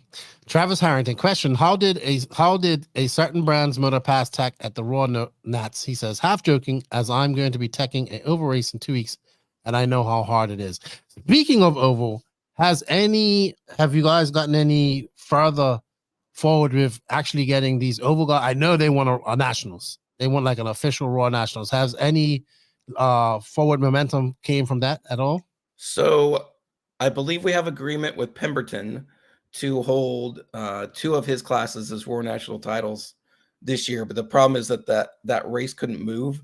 So it's the same time as our on-road nationals. It's the same weekend. So we plan on sending up one of our members. I think Garland will go up there and do that as like an icebreaker oval national championship. But I think we're going to try and get a dirt oval national title worked out before the end of the year, hopefully. Awesome. I know there is a lot of interest, but a lot of the problem is we don't have a good rule set to go off of to even have classes. Well, I would suggest just getting those guys involved, right? Make a separate committee just dedicated to, well, not a separate committee, but have people at least on board. Yeah. That some kind of oval rep. Yes, absolutely. And Nick Soltu says he 100% agrees with you. Ty says, thank you for all your hard work. And Jeff Renner says Clayton's cat has his own bedroom. That's not lie. That's true. I'm pretty sure. And Kyle Kelly says, feed me tacos and I'll tech every ROAR race there is. Message me, Kyle. All right. We're going to stay on for a few more minutes. If you guys have any questions, maybe not even, because can we improve the U.S.? Okay. How can we improve the U.S. participation in the 8-scale on-road routes? I think, is Butterfield the only one that went over there? Yeah. What? Joaquin's there, but he's not racing. He was gonna bring his son, but I don't know. There might be school or something. Like Okay. the international races during school time is hard for college or high school students, but I don't know how we get that better. I mean, That's something we're gonna have to work on. I looked at the nationals you had a few weeks ago, and it was Yeah, it wasn't a great turnout. no, not at all. It was better Not than at we all. started, thanks to Lance. We had like 38 participants to begin with, or entries, and then he promoted it, and we went to 65 or 70, so it almost doubled. So it was better than it was going to be. Okay. Daniel Bledsoe, coming into the RC scene this year with my son, I'm thankful to have people like Clayton working hard to better the sport. I'm sure it's not easy, but thanks for keeping after it. Thank you. Thank you. And here's Jeff Keaton's response. So if ROAR is pushing the professional side of things, when are you going to start handing out prize money rather than trophies? Good question. Yeah, I brought that up. The board wasn't ready to make that leap. We'll have to change ROAR's nonprofit status to be able to do something like that. But we are talking about it and trying to figure out a way that it doesn't turn into a shit show doing that. Donovan RC says, bring drag racing into ROAR. Oof. They're so out of rules. I don't know. It's something to look at, but we'd probably have to have a board member like Cyril or somebody that's big in that drag racing scene. Yeah, come on. I would agree with you. Jonathan, I believe, is our Region 5 director now that the nominations are done, and I don't think anybody's running against him. Okay. Lance says we have to build onward at home first. I would agree. I mean, my buddy Jay Blast messaged me out of the blue. He does message me once in a while. It's like, Lefty, where's all the fast American guys in 8 scale onward? I was like, there are none anymore. Like, it's a very dead. It's popular. It's semi-popular in Europe. It's still popular in Europe, and it's really popular in Asia, and it's popular in Latin America, I would say, to an extent. But in America, it seems that 8 scale onward and touring car, 10 scale touring car, nitro touring car is like just fading into oblivion. So I don't know what they got to do to make that better. GT seems to be a little bit better. I think in certain part areas. of it is the track, like the American track sizes and stuff. They don't lend themselves well on road to 8 scale. 8 scale can tear up a track fairly quickly, where 10 scale kind of bounce off the boards. Really? Oh, yeah. I would have to agree with Alex here. So I didn't even know the Worlds had started. They had 4 days of practice. Yes, that's one of the things I'm talking about. Like 12 scale, the schedule for 12 scale doesn't even have scheduled practice. It just has qualifiers and racing. So they had to put a schedule together to at least have a day of practice. It references that you'll have 2 controlled practice rounds, but it doesn't have a schedule for them. And it doesn't say when they're supposed to be. So 12 scale will start slowest to fastest heats each round, and I think they resort after round 3. So that's kind of more in line with big races. But like, it all needs to be revamped and have some consistency, so you don't go to an off-road Worlds and think, okay, now I go to 12 scale Worlds and here's how it goes because I just did off-road Worlds. It's completely different. I thought that 4 days of practice was entirely too much. Yeah. And then they was like, oh yeah, 4 days of practice in the books. No, we're going to 1 day of seeding practice. I was like, wow. Yeah. And Japan isn't cheap. It's crazy. Charlie Mack. What can we current members tracks do to boost ROAR's enrollment and involvement? So Lance has been getting region directors together. We still have some open regions. I wish I could remember the numbers off the top of my head. I think Region 3 is open. Region 7 is open. And maybe I don't know, maybe Region 9. In 3, Brent Densford, that's his region. So I'm sure he knows some people that would like to volunteer. But the region directors have to get involved with the tracks. And then the tracks need to hold regionals and get the people to want to come to regionals, because at some point, those regionals are going to be how you get into nationals. So once these races start selling out, if you haven't gone to regionals, you're going to be last to be able to go to a nationals. Okay. X-Tech 101 does any RC class that got the same dumb worlds as some full scale race that got worlds when only USA is he's from Sweden, is the one that race like shortcut trucks and ovals? Well, there's no truggy worlds, and Americas and a few countries in Europe. And I know my buddy Charlie Maxon got upset when I say this, because one of his questions is when we're going to have a truggy worlds. Well, the rest of the world have to race it. Short course is kind of dead. Yeah, it's kind of gone. It was great to see 3 classes at 3 heats of it at Masters of Dirt, but I definitely think that e-buggy should be a worlds, and I have no problem if e-truggy joining that as well, because e-truggy is growing in my opinion. Yeah, I almost feel like, so the worlds that have a low attendance, maybe you hold off from those having another worlds the 2 years after, make it 4 years, so there's some want to do it again. Where is the next GT worlds? Because I think I will say this: Tim Styles brings up a big thing. The cost of going to Japan also did not help. While the cost of going to Australia didn't help either. The GT worlds. So, but that's USA people saying that, I guess. Because put it in a place like, well, I was about to say, put it in a. You can Australians put it in Europe. would love it to be in Australia. And well, they got the 10 scale worlds. Yeah, next year they had the GT worlds just about a month ago. All right. This question: does ROAR give pro mod vet? Does ROAR give some travel money to guys wanting to go to international worlds? Obviously, national top 5 at least. That may be something to look at at least to help with plane tickets for representation. So we don't currently. It would be something to look at. The way that our funding's breaking down this year, although we were $20,000 in debt, and we've paid that off, we won't have a ton of money in the bank. We won't be in debt, but we won't have a bunch of money. So we need to look at how we're doing everything to like cost benefit analysis. And I know a lot of people are like, oh, well, just don't go to the nationals. Don't send RMT to the nationals. Let the host track do the RMT and just have somebody look over their shoulder. But from tons of experience, that just lets a lot of tech stuff slide through. So there would be a lot more funny things hitting the track.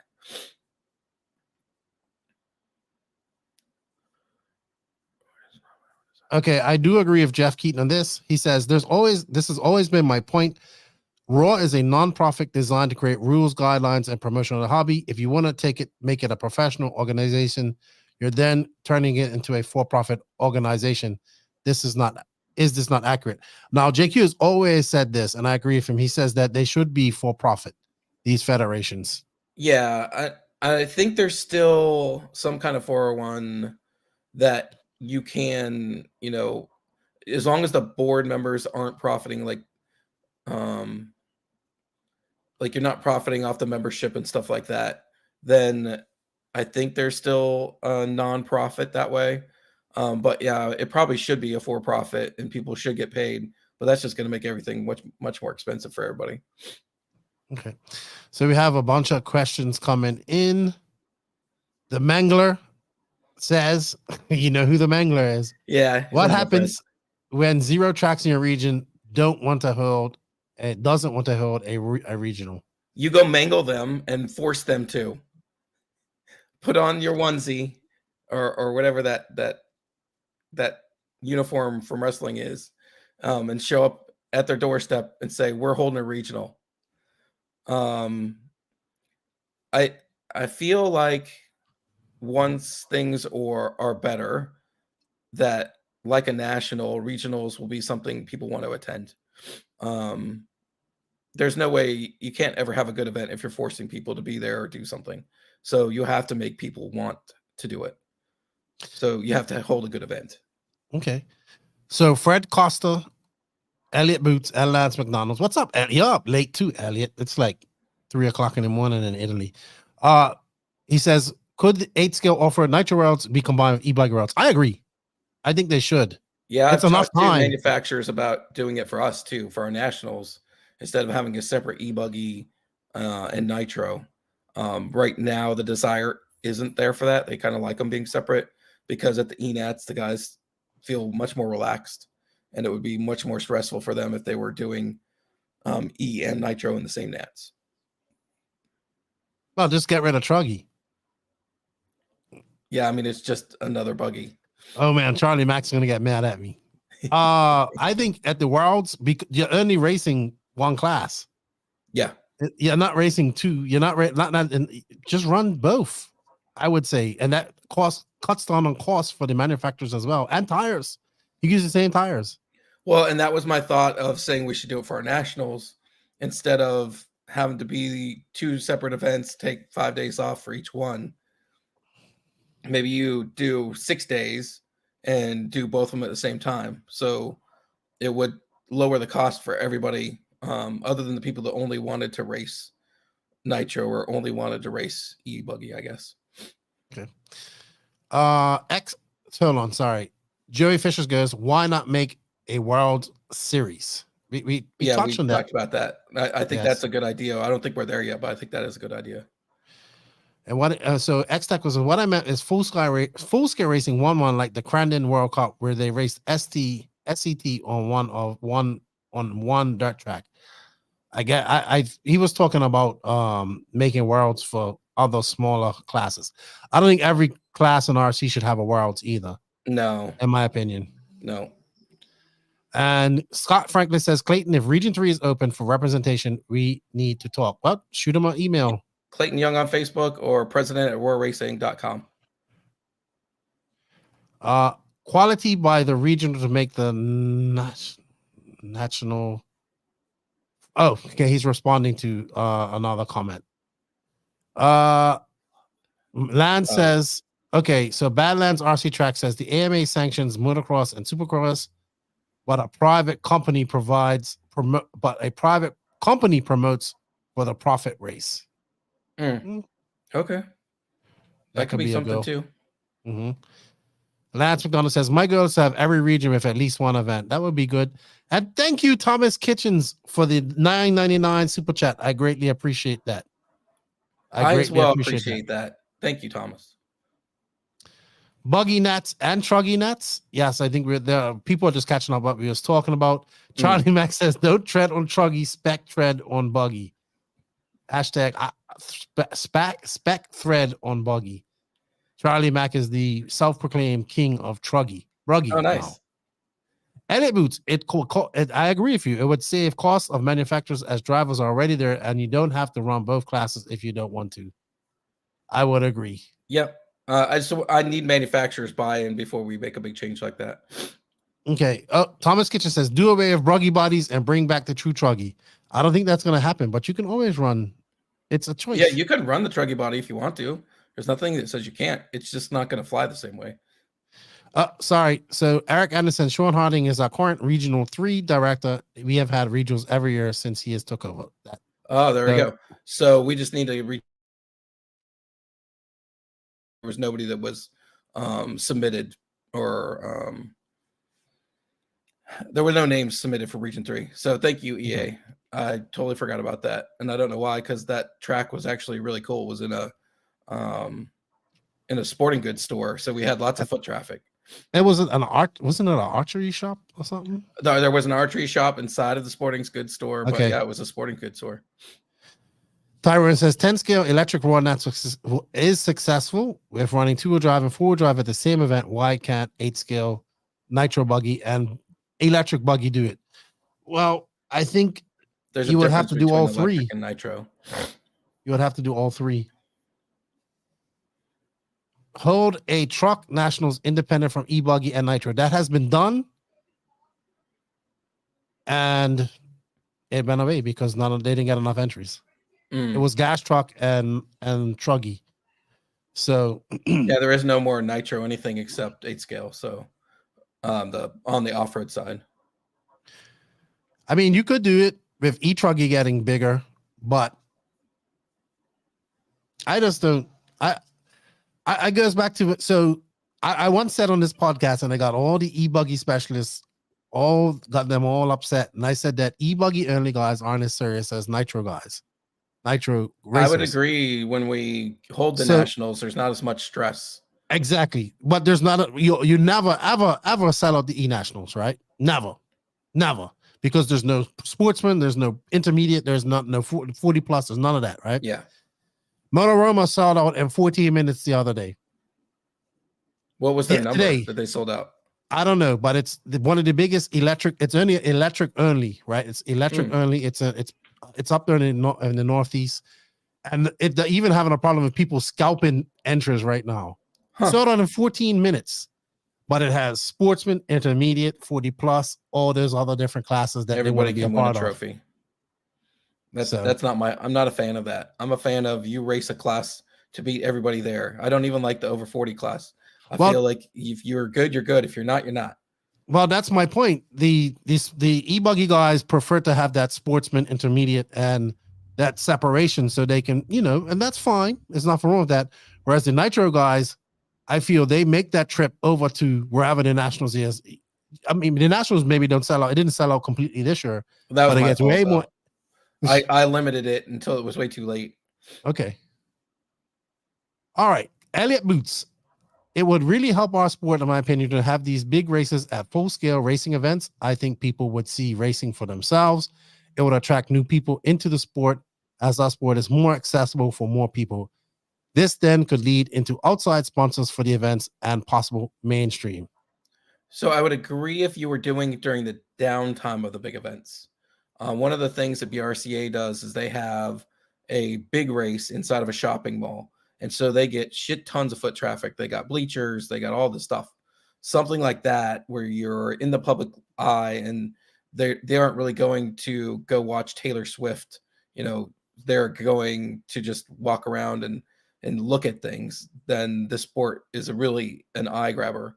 But if we held it at like a NASCAR race and the race is going on, people aren't going to be at the track watching the remote control cars when they can go see the full scale cars. 350 entries at Motoroma. And that's all just e-buggy?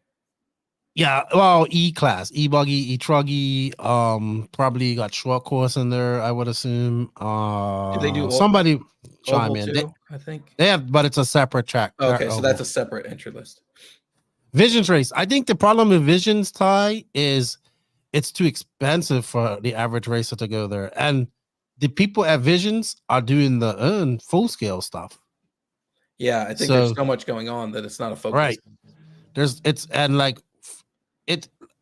When I talked to people that went last year or this year, I think, and they were just explaining just how expensive it is, and like you need an ATV to get around and all that type of stuff. It's like on a huge big area. Motorama's intermediate buggy and truggy, expert buggy and truggy, intermediate and four-wheel drive, expert four-wheel drive, F40. Yeah, lots of different classes. 6 classes. That's not horrible. No. All right. Eric Anderson, we used to attend a race each year at a large car show, carpet track set up right up with thousands with cars, 1,000 spectators. This could be looked at. I definitely think when it comes to probably promoting, even though I love Nitro and I think it's the greatest thing in the world when it comes to racing, I think it attracts people, but to put on a Nitro race at one of these big events, you would have to cut the whole program down a lot as well. The convenient thing about carpet is it's easy to do that as well. Like it's easier to just build that track out of carpet. Electric cars ain't making noise. They ain't, putting on exhaust and all that type of stuff. So they can do it inside of a mall and it makes it easier to do, but I still believe that when you start up a Nitro car and start going, it attracts more people. You just can't do that inside of a mall. Yeah, well, isn't there like a SEMCA or some kind of car show? SEMA. So it might be an idea to hold some kind of race there to get people to see the sport.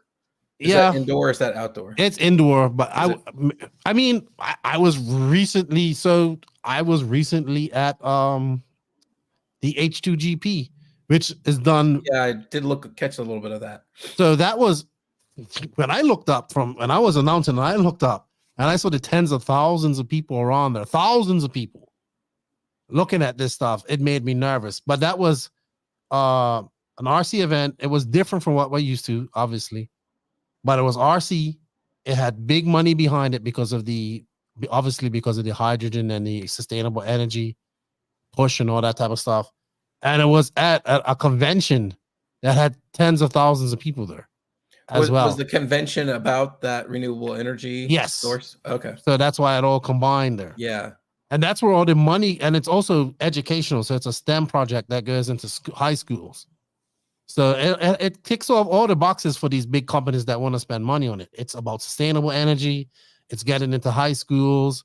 And then, it's education and all that type of stuff. And then obviously it was put on in front of all these people at the RE Plus in the Venetian in Las Vegas. Maybe we can get Tesla to sponsor. Regular Joe says SEMA has outdoor activities. Yeah, it could happen. So maybe it could happen, but they could do a carpet indoor track as well. Yeah, but that wouldn't have that same nitro sound. So Tyrone says Silver State has been successful doing it in a casino. When I go to Silver State, I see people walk in and walk right out because it's too dusty and it's not catered. And that's also, you got to understand, these races have to be catered to a spectator, not to racers.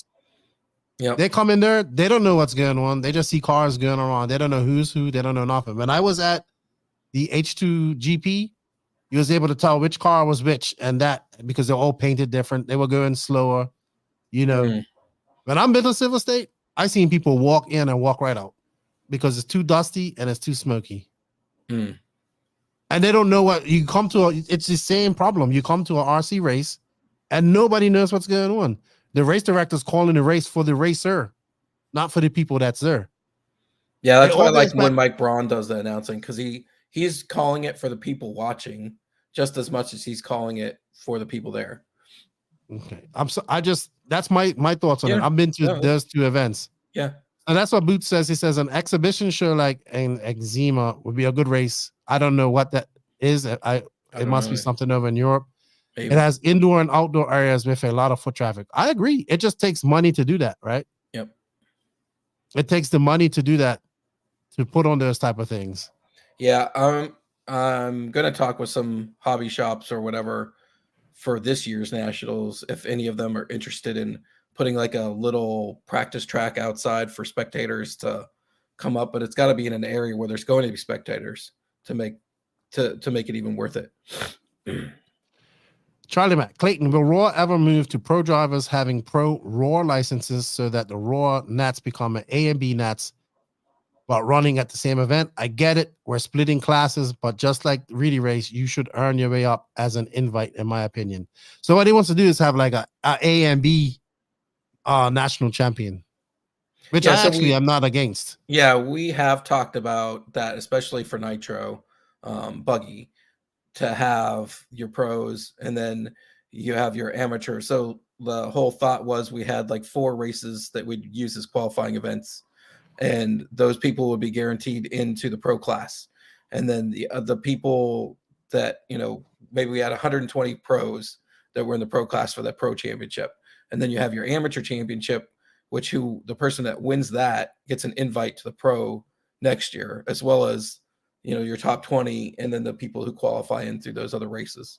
So there has been that thought. We haven't got that far yet, but I don't think it would be a bad thing. That's right, Charlie. That's why you should join ROAR, Charlie. Mike, I keep telling him. I don't mind having different talent levels as a class, but using age as a discriminatory or just saying intermediate or amateur, we need like hard, fast rules. You can't just now identify as an intermediate because you weren't good enough as a pro. Nick Saltu says, honestly, at these big races with coverage, there should be a huge screen for spectators to view the same feed that we watch on live RC, because it's hard for new people to watch it at tracks to understand. I agree with that, but they can also watch it live if the commentating is geared to the race. Yes. It has to be dumb. It has to be exciting and dumbed down. I say dumbed down. I mean, and I mean by dumbed down is not just it has to be explained to that person who just shows up like, hey, what's this? Yep. But the whole race has to be catered to promoting it to the that person spectator. To the spectator, not to it takes race more than guys. just a screen. It takes using those pro racers like you would use in motocross. It takes I know people's gonna gonna laugh at this, and I know one of my friends is gonna say pamphlets. It takes having something as simple as a pamphlet explaining probably what's going on out there, who's the top drivers, what stuff like that. Sit those drivers up, do an autograph session. Racers don't care. They're not gonna go up and get autographs, but that person walking in, that kid walking in, might treat it bigger. The whole thing has to be catered to getting spectators in. And it goes back, I always go back to this race. 2008 Manufacturers Cup. They catered the race. They treated it like it was big. They went on the radio. They went and they did like promotional, they did promos on the radio where they were giving away tickets. Like you had to have a ticket to get into the race. So people had to go in there and give away, like, oh, we're going to give away tickets. They shot t-shirts up into the crowd. They actually had an MC catering to the crowd. You can see it was in a stadium. It was like an outdoor rodeo stadium. So they had like one side of the stadium was completely full of spectators. I think they had like 2,000, 3,000 spectators there. Was that a Nitro? Non-RC people. This was 2008. A group of guys put it together. But was it an off-road Nitro? Yeah, race? It was off-road. Okay. Off-road. They had motocross bike, like Ryan Mayfield run a motocross bike. The track was simple.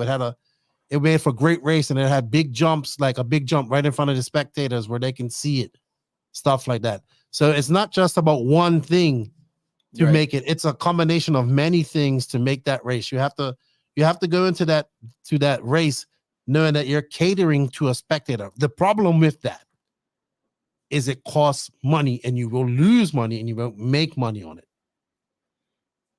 That is the problem. Unless you get the sponsors in beforehand. But that's the problem. You got to get the sponsors in. The money isn't going to come from inside of the industry. No, it has to come from outside of the industry. The industry doesn't want to spend money on that. Yep. Because the industry cares about the 300 people that are going to be at one race, 250 to 300 people. We can fool ourselves and say, oh, it's 900 people at this race, but it's really 900 entries at that race. It's 300 people running 3 classes. Yep. The industry cares about the catering to those 300 people. The industry isn't worried about getting other people in my opinion. Some of the manufacturers are that I've talked to, because that's been my focus. Like, I find it silly when we do these races where, you switch from one race to another. We don't put a commercial in there in our stream for one of the sponsors or what event's coming up next. Even if ROAR had, hey, you think this is cool, the next one coming up is 1/8 Nitro, and have a little clip of them flying across the screen or flying across big jumps or wrecking each other. Also, this is another great point that Charlie Mack brings in. To do a spectator cater event, it has to fit within 2 hours. Quals, mains, and invite class would have to do it with all scheduling and all promotions.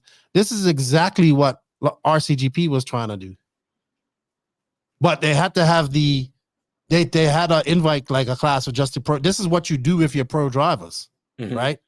This is what you're supposed to do, and that's what motocross does. That's what all these other, it's not about, look, how many guys go home Saturday afternoon for motocross or supercross? Probably like 50, 60 guys, because they don't make the cut. You know what I mean? But everybody has to make the cut in RC.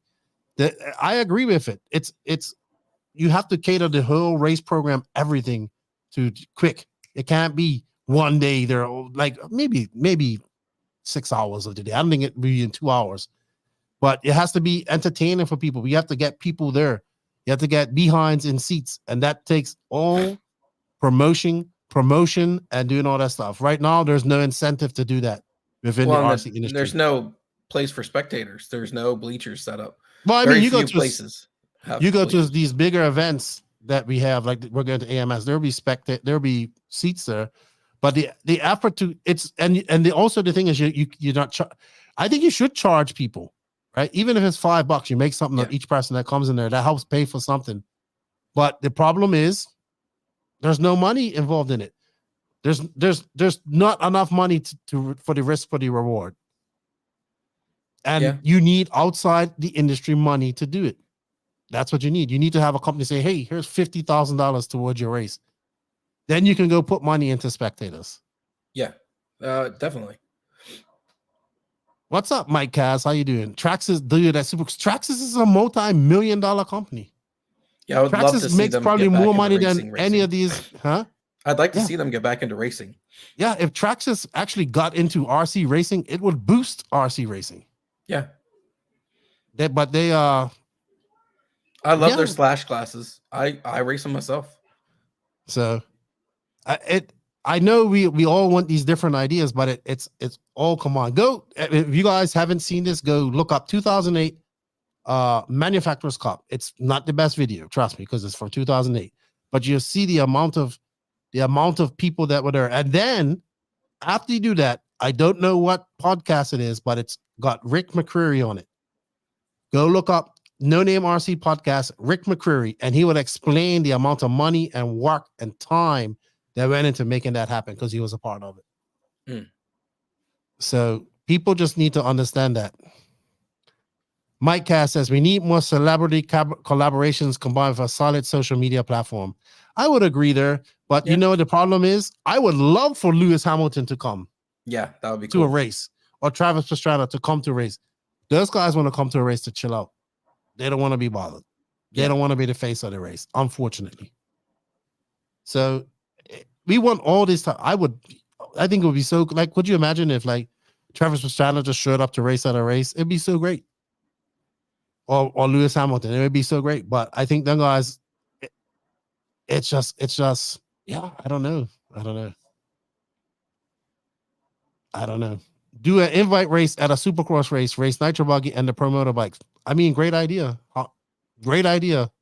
How you gonna make it happen? Isn't the dirt at a Supercross race too fluffy or soft for an 8 scale? Like, I feel those things get so grooved up that the dirt can't be packed enough to make it worth. It's gonna take somebody who wants to lose money to do that. Yeah. Nobody wants to lose money. One group of people did it with losing money. That was RCGP. And where are they? They're gone. It's we can say all the things we want to do, but all that costs money. And all these different sports like motocross, NASCAR, all these other full-scale sports have a big influx of, outside dollars coming in. Yep. Did you see our worlds? Which one are you talking about? Hold on. We got some Kyle Busch. He says Kyle Busch used to race at King on occasion. I raced against Kyle Busch in 2004. He raced Monster Truck. He was 17. But that doesn't help us. That doesn't help us do anything. I went to Kyle. Look, Danny Stockman worked for Kyle Busch Racing. He doesn't work for him anymore. He still does, but that guy loves RC car racing. I went to Kyle Busch Racing in North Carolina this year. He invited me up there, and he walked me around and introduced me like I was some celebrity to people. But Kyle Busch isn't worried about RC racing. He wants to go do it when he wants to have fun. Yeah. He's worried about his son going to race go-karts. ROAR doesn't need to come up with all the answers. Find a promotion company that can help and have the connections to get outside money and let them profit for their efforts and keep ROAR a nonprofit. That's a good idea too. If you know any companies that want to do that, go ahead. We have to have a product. What's the product? How is that person so here's the question. How are you going to promote that person's product at RC car racing? Are you asking me or are you? No, I'm asking anybody out there that has any ideas. Yeah, and I don't think keeping ROAR a nonprofit is doing anything for anybody. Like, whether it's a profit business or a nonprofit. No, they want to hire a promotion company to do this. I am not against this. I am not against having a promotion company to do it. But I think whether ROAR is nonprofit or profit, a promotion company doing it doesn't change what ROAR should or shouldn't be for profit or nonprofit. Okay. All right. Let's say, did you see Larry Tom the owner of Hobby Action? Yeah. Okay. Yeah. Did you see RL? Yeah, I watched it. George Pravata. they need to separate the new racers from the experienced racers in 21.5 or 17.5 class. You should have full sponsorship guys in that class. Have a pro 17.5 class, leave 21.5, and spec 17.5 for the new guys and give them a chance to do well. I mean, I thought that was the point of those classes. Well, so that's the problem with that mindset is you don't want to have to race against good people. You only want to race against people who are your USGT VTA drivers. I'm not saying that you should or shouldn't, but it's hard to draw a line on who is pro and who is not pro. Like, to me, if you're getting all your stuff for free, okay, you're a pro. But I think there's people out there would think that I'm a pro and some of the other guys that race at my level are pros, that we're just getting a discount. We're not getting free stuff. So, and then we won't know as a sanctioning body who's getting what deals, because no manufacturer is going to say, here's my list of my pro drivers, because they want to win the races just as bad as everybody else does. So I don't know, you could make some licensing structure. But at the end of the day, if you want to come into the sport, come into the classes like VTA and USGT that are the exhibition classes, and then when you're ready to go pro, you race the world championship classes like touring car. Oh my gosh, we got so much questions coming in. Cool. All right. So Mike has, I'm just gonna say, it says gambling. It says have social media viewers bet on which cars might win during each main. But that You could have fantasy racing. Yeah, you could, but it takes somebody to go out there and do that, right? Yeah, somebody's gonna have to set it up and monitor it and like have approvals to take the money and dish it back out. Yeah, someone's gonna take responsible. So we tried to have a fantasy. Joey Fisher messaged me like 2 days before the Worlds. Let's have a fantasy, or a week before the Worlds. Let's have a fantasy pick for the Worlds. And then him and Max sat down there. Well, mostly Max and him, and they talked about it for about a couple hours. It's a lot of work. I mean, It's a lot of work and responsibility, and have to go check everything and do all that type of stuff. And nobody does anything for free. Only people like me. Yeah. Mike Cervallo, a few guys at my track are trying to get a spec class going. Absolutely great for getting new people in my opinion. Problem is, most racers, not all, like to gatekeep everything and not welcome new people into the hobby and put more effort in trying something new for a change. I would 100% agree with you, but I would say that you should just push ahead with that anyway and forget about this fucking stock RC racers, because we all think that you need a $5,000 RC car to do well in RC when you can have just as much fun with a spec slash. Yeah, I mean, for example, I raced at our hobby town. They put up a parking lot track, and one of the guys gave me his brand new slash to go run the slash class straight out of the hobby store. I had a blast. I mean, it was literally just put it on the track and run, and it was super fun. Janelle Carter, what this industry needs is less big races and more grassroots events. It's the club level that grows the hobby. I see club racing all the time on live RC. Yeah. Throughout the week. Club racing is where you learn. The big races are where the sport gets to the masses, I would say. And here's what it comes down to. Many of these ideas cost dollars. Scott Franklin. Pay your membership fee to ROAR. They make the standards we race by. Get your backside trackside. I like that one. Get your backside trackside. I like that one too. It's a good phrase. Look, I'm not saying none of this stuff is not bad ideas. Like Tyrone says, a lot of RC racers are Supercross fans. This event can be done near the pits just before the qualifiers with foot traffic, especially with the release of Pro Moto bikes and blend buggy. You know who can make that happen? You know who can make this happen? Horizon can make this happen. Everybody hates Horizon, but Horizon is the one company that can make this happen. Why? Because they have to go talk to these motocross companies to get these pro motor bikes licensed and all that type of stuff. So everybody is bashing on Horizon, but they are the one company that could go out and do this. And they have the money to do it and the pool to get the sponsors into it. Yeah, could we get some of the big name drivers to run those pro motor bikes?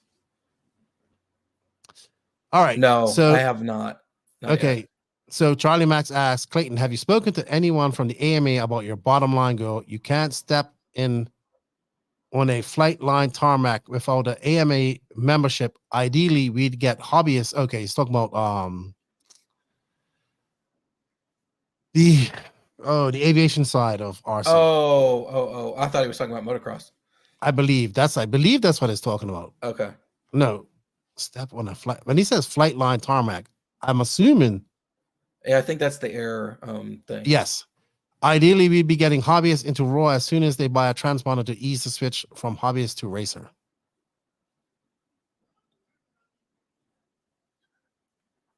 I'll also say this. I've seen these Promoto X bikes go at a track, and it's not the best thing. No, I watched them race. I watched them race at Peach State Classic, and it was not the best thing to watch out there.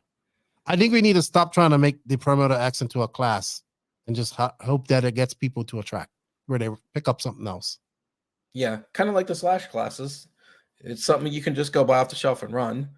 But at the end of the day, if you want to race like a class, you go buy a different car. CL Alfred says, we're going to take a few more questions and then we're going to try, because we're going, I said we was only going an hour and a half and we're going on 2 hours.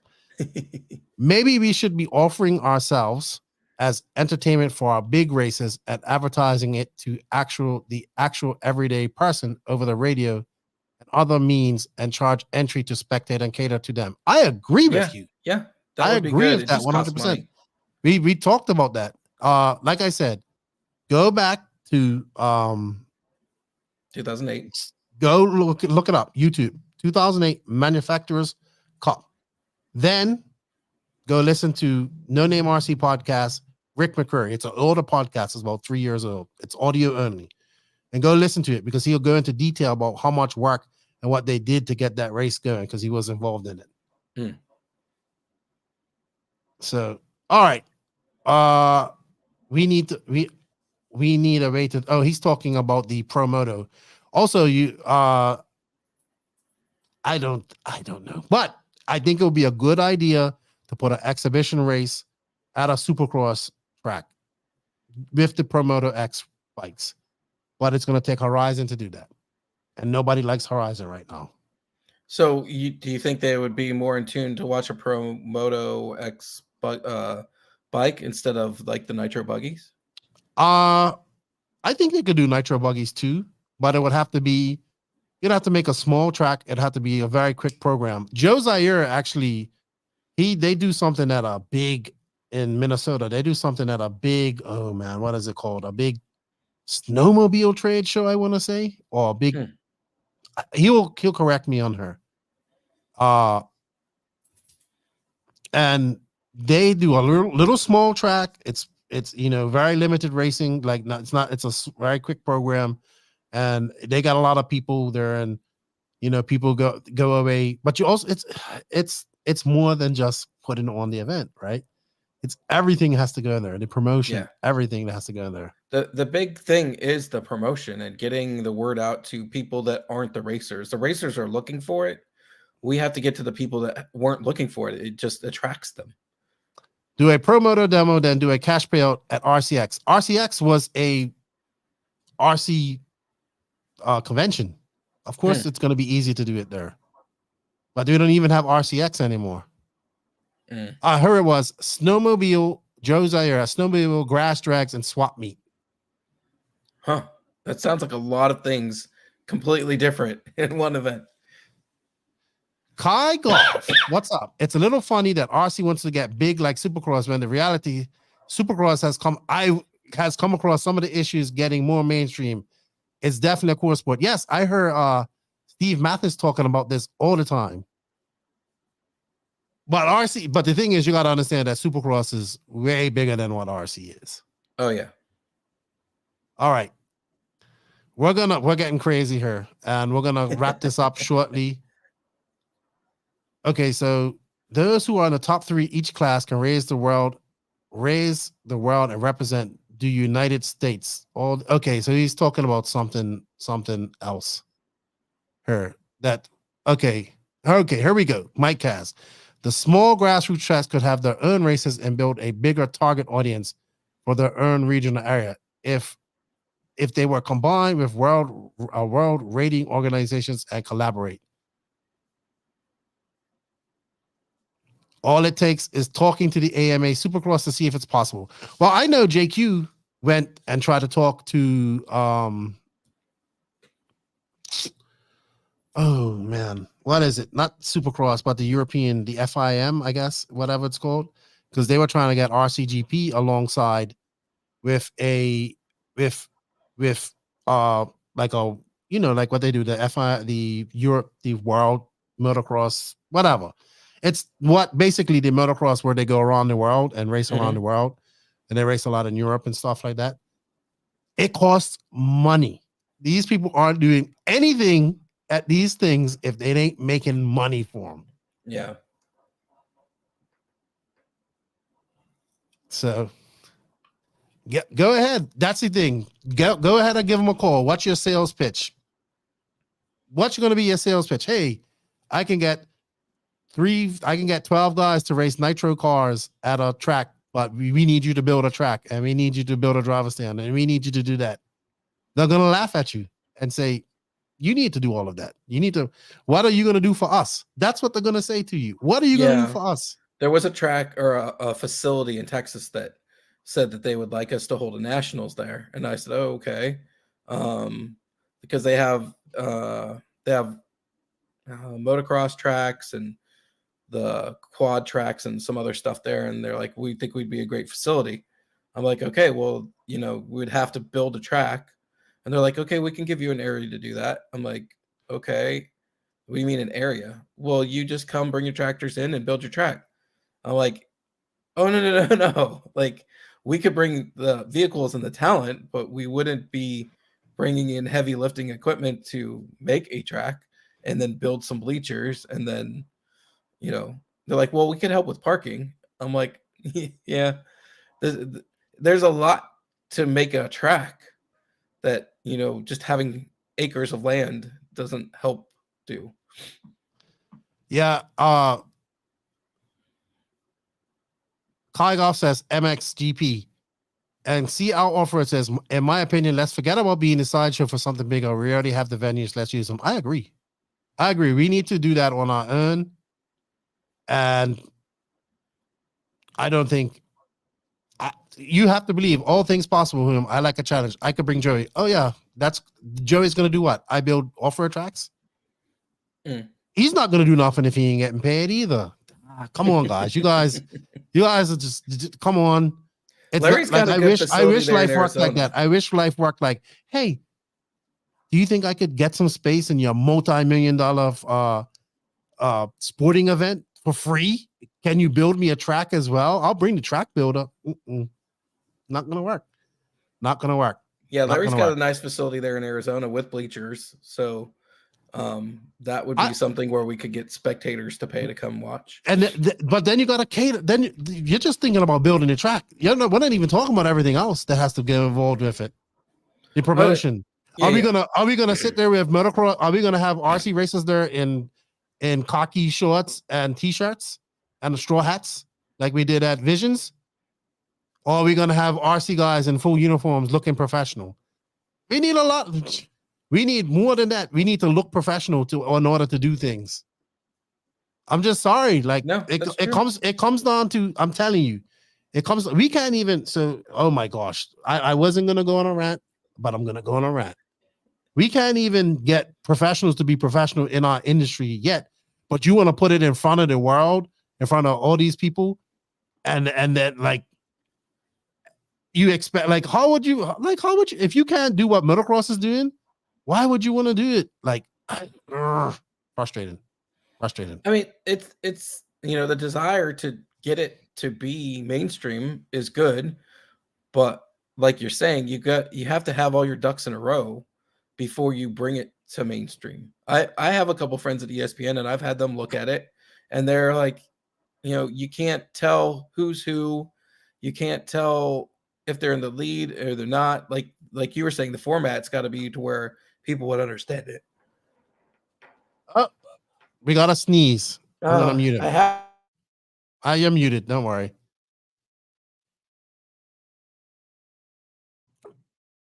No, because I'm not trying to like all this stuff that people said. I've said it and talked about it and tried to make it happen. I'm not being negative. I'm being realistic. Look, RC is so obscure. It cannot even be on the most obscure sports in the world on Netflix. That's how obscure you are. We only think it's big because we go to these races and it feels big. But at the end of the day, what are you going to do? There's no RC race out there that's catered to a spectator. Not one. There's no RC race out there even catered to the online stream that we produce. We produce an online stream catered to racers. Yeah, that's true. We definitely have to cut the entrance down and make it an event. How did poker do it? Poker has millions and millions and millions of dollars involved in it, and it takes cards to do it. Drones have millions and millions of dollars pumped into it to do it from outside manufacturers. That's how they did it. Nobody's coming in of money. We can't even get what's so small we can't even get money from Red Bull. They're like, oh, like it'd be like you can't, like, how many people said, oh, let's get Red Bull and let's get this, let's do that, let's go do that. Monster. Everybody said the same thing, but nobody's been able to do it yet. We'll get there. It's gonna take we don't have a product to give for these people. We have a product catered to racers. That's it right now. That's all we have. We do not have to take rethinking what we do. Exactly. There's no personality in RC at all. There's no professionalism in RC. We have professionals, but we don't have professional they do not act professional. You go to, I always some say people are acting professional. Go to an RC track and tell me who the professionals are. As a spectator, if I come to AMS next week, right? AMS is the next race I'm going. As a spectator, not knowing anything about RC, could I go to that race and see who a professional RC racer is? I would think everybody's a professional racer because they all look the same. Yeah. Anyway, we've had this discussion. Look, I'm not pooping on that, but I agree. We got a long ways to go. Too much nerds in RC for this at the moment. I can say this. I race too. Hate me for it. I would agree. I believe we do have personalities, but we don't market the personalities. We don't do enough of our own promotion for these races. Like when we're done with qualifying round one, have 15-minute break, have the top three do an interview at a table, just like F1 does when they're done with qualifying. I would just like these professionals to look professional and act professional at a race. It's getting better, though. It is getting better. Those guys don't act professional. They just go and freaking punch each other in the face sometimes. Well, I mean, just so now, at least I would say this: the races that I've been going to lately, where we've been doing the online coverage, racers know after you do this, you come over and you get interviewed, right? Yep. If you TQ'd that run, you come over and you get interviewed, and actually, yeah, it will be. They come over there, or people now know they expect the interview. So they come over to wherever the interview spot is, wherever we set it up, they come over and do that. But I want to do more.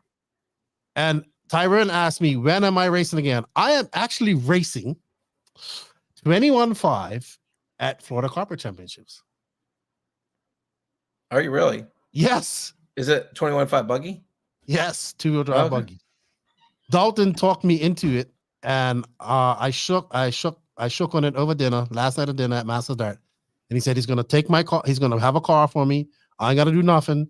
I announced my race, come down, do my practice, and I'm going to get to race 21.5 at Florida. You guys are going to get to watch me do something called racing. I think that it's called racing. And I get to race 21.5. Now, people that might say that class is for, I am not sponsored by anybody. I haven't raced since 2018. I haven't raced carpet since 2014. And I am going to suck. So I can't wait. And exactly what Danny Paz says. And headshots. People come over for the headshots because Danny Paz we take headshots at every race. so you can have them up on there. But it's a Yeah. lot of work to do. Like I said, guys, if you want to see, we have to think about catering races to spectators. 2008 Manufacturers Cup on YouTube, and then go look up the podcast with Rick McCreary, who is the man behind the actual the ranking system, the top 25 ranking system. And yes, check that out. Make sure it has a legal motor in it, says Joe Zaire Jr. I'm not in charge of that. He's just a wheel. I am just hired help. I'm the ringer. You'll have to talk to his crew chief about that one. Lefty, I'm not going to forget you challenged me to a buggy versus truggy race. Still waiting. Catch these hands. I'm coming soon. One day. You know what? Thank you. I kept you longer than I said I was going to keep you. It's all good. I'm here for the people. And we appreciate everything that you're doing as well, Clayton, and the moves that you guys made to drain the swamp at IFMAR, and all the clarity and the transparency that you have brought in the last year. Hopefully we see IFMAR do the same thing, and yeah, I think that would build up more trust within the industry for them as well. And I think that people appreciate it, and I appreciate you coming on here. And I thank all of you guys for joining us this week, as today as well.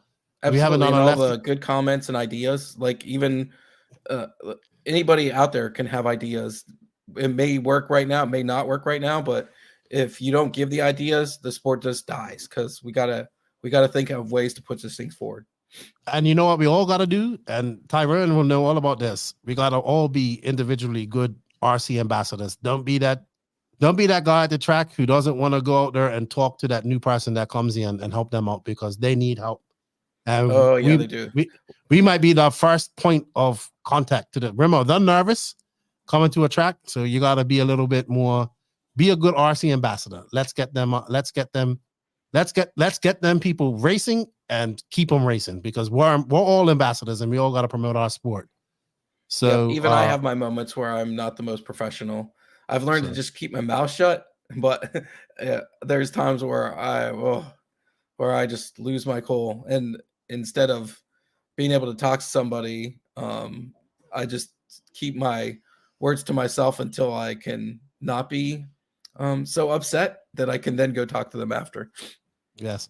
Keep my RC. I see you on all night. I'll see you next week at AMS. I'll see everybody out at AMS next week. And then, of course, Florida Carpet Championships.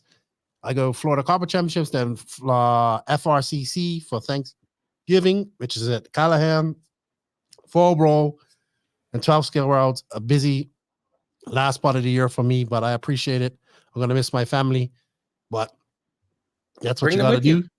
No, unfortunately, your country won't give my wife a visa, and my kids are in school. Yeah, my wife she's Dominican. They won't give her a visa. I didn't know that was a thing. Yeah, Tell her just walk across the southern border. It's open. Well, we live on an island. Well, okay, fly to Mexico and walk across the border. Well, I'm sure some Dominicans have done that, but we would like to come back here as well. But I thank you guys for all the support. I appreciate it. And see Captain J, nos vemos in AMS. And thank you guys for all the support. Thank you guys for the super chats.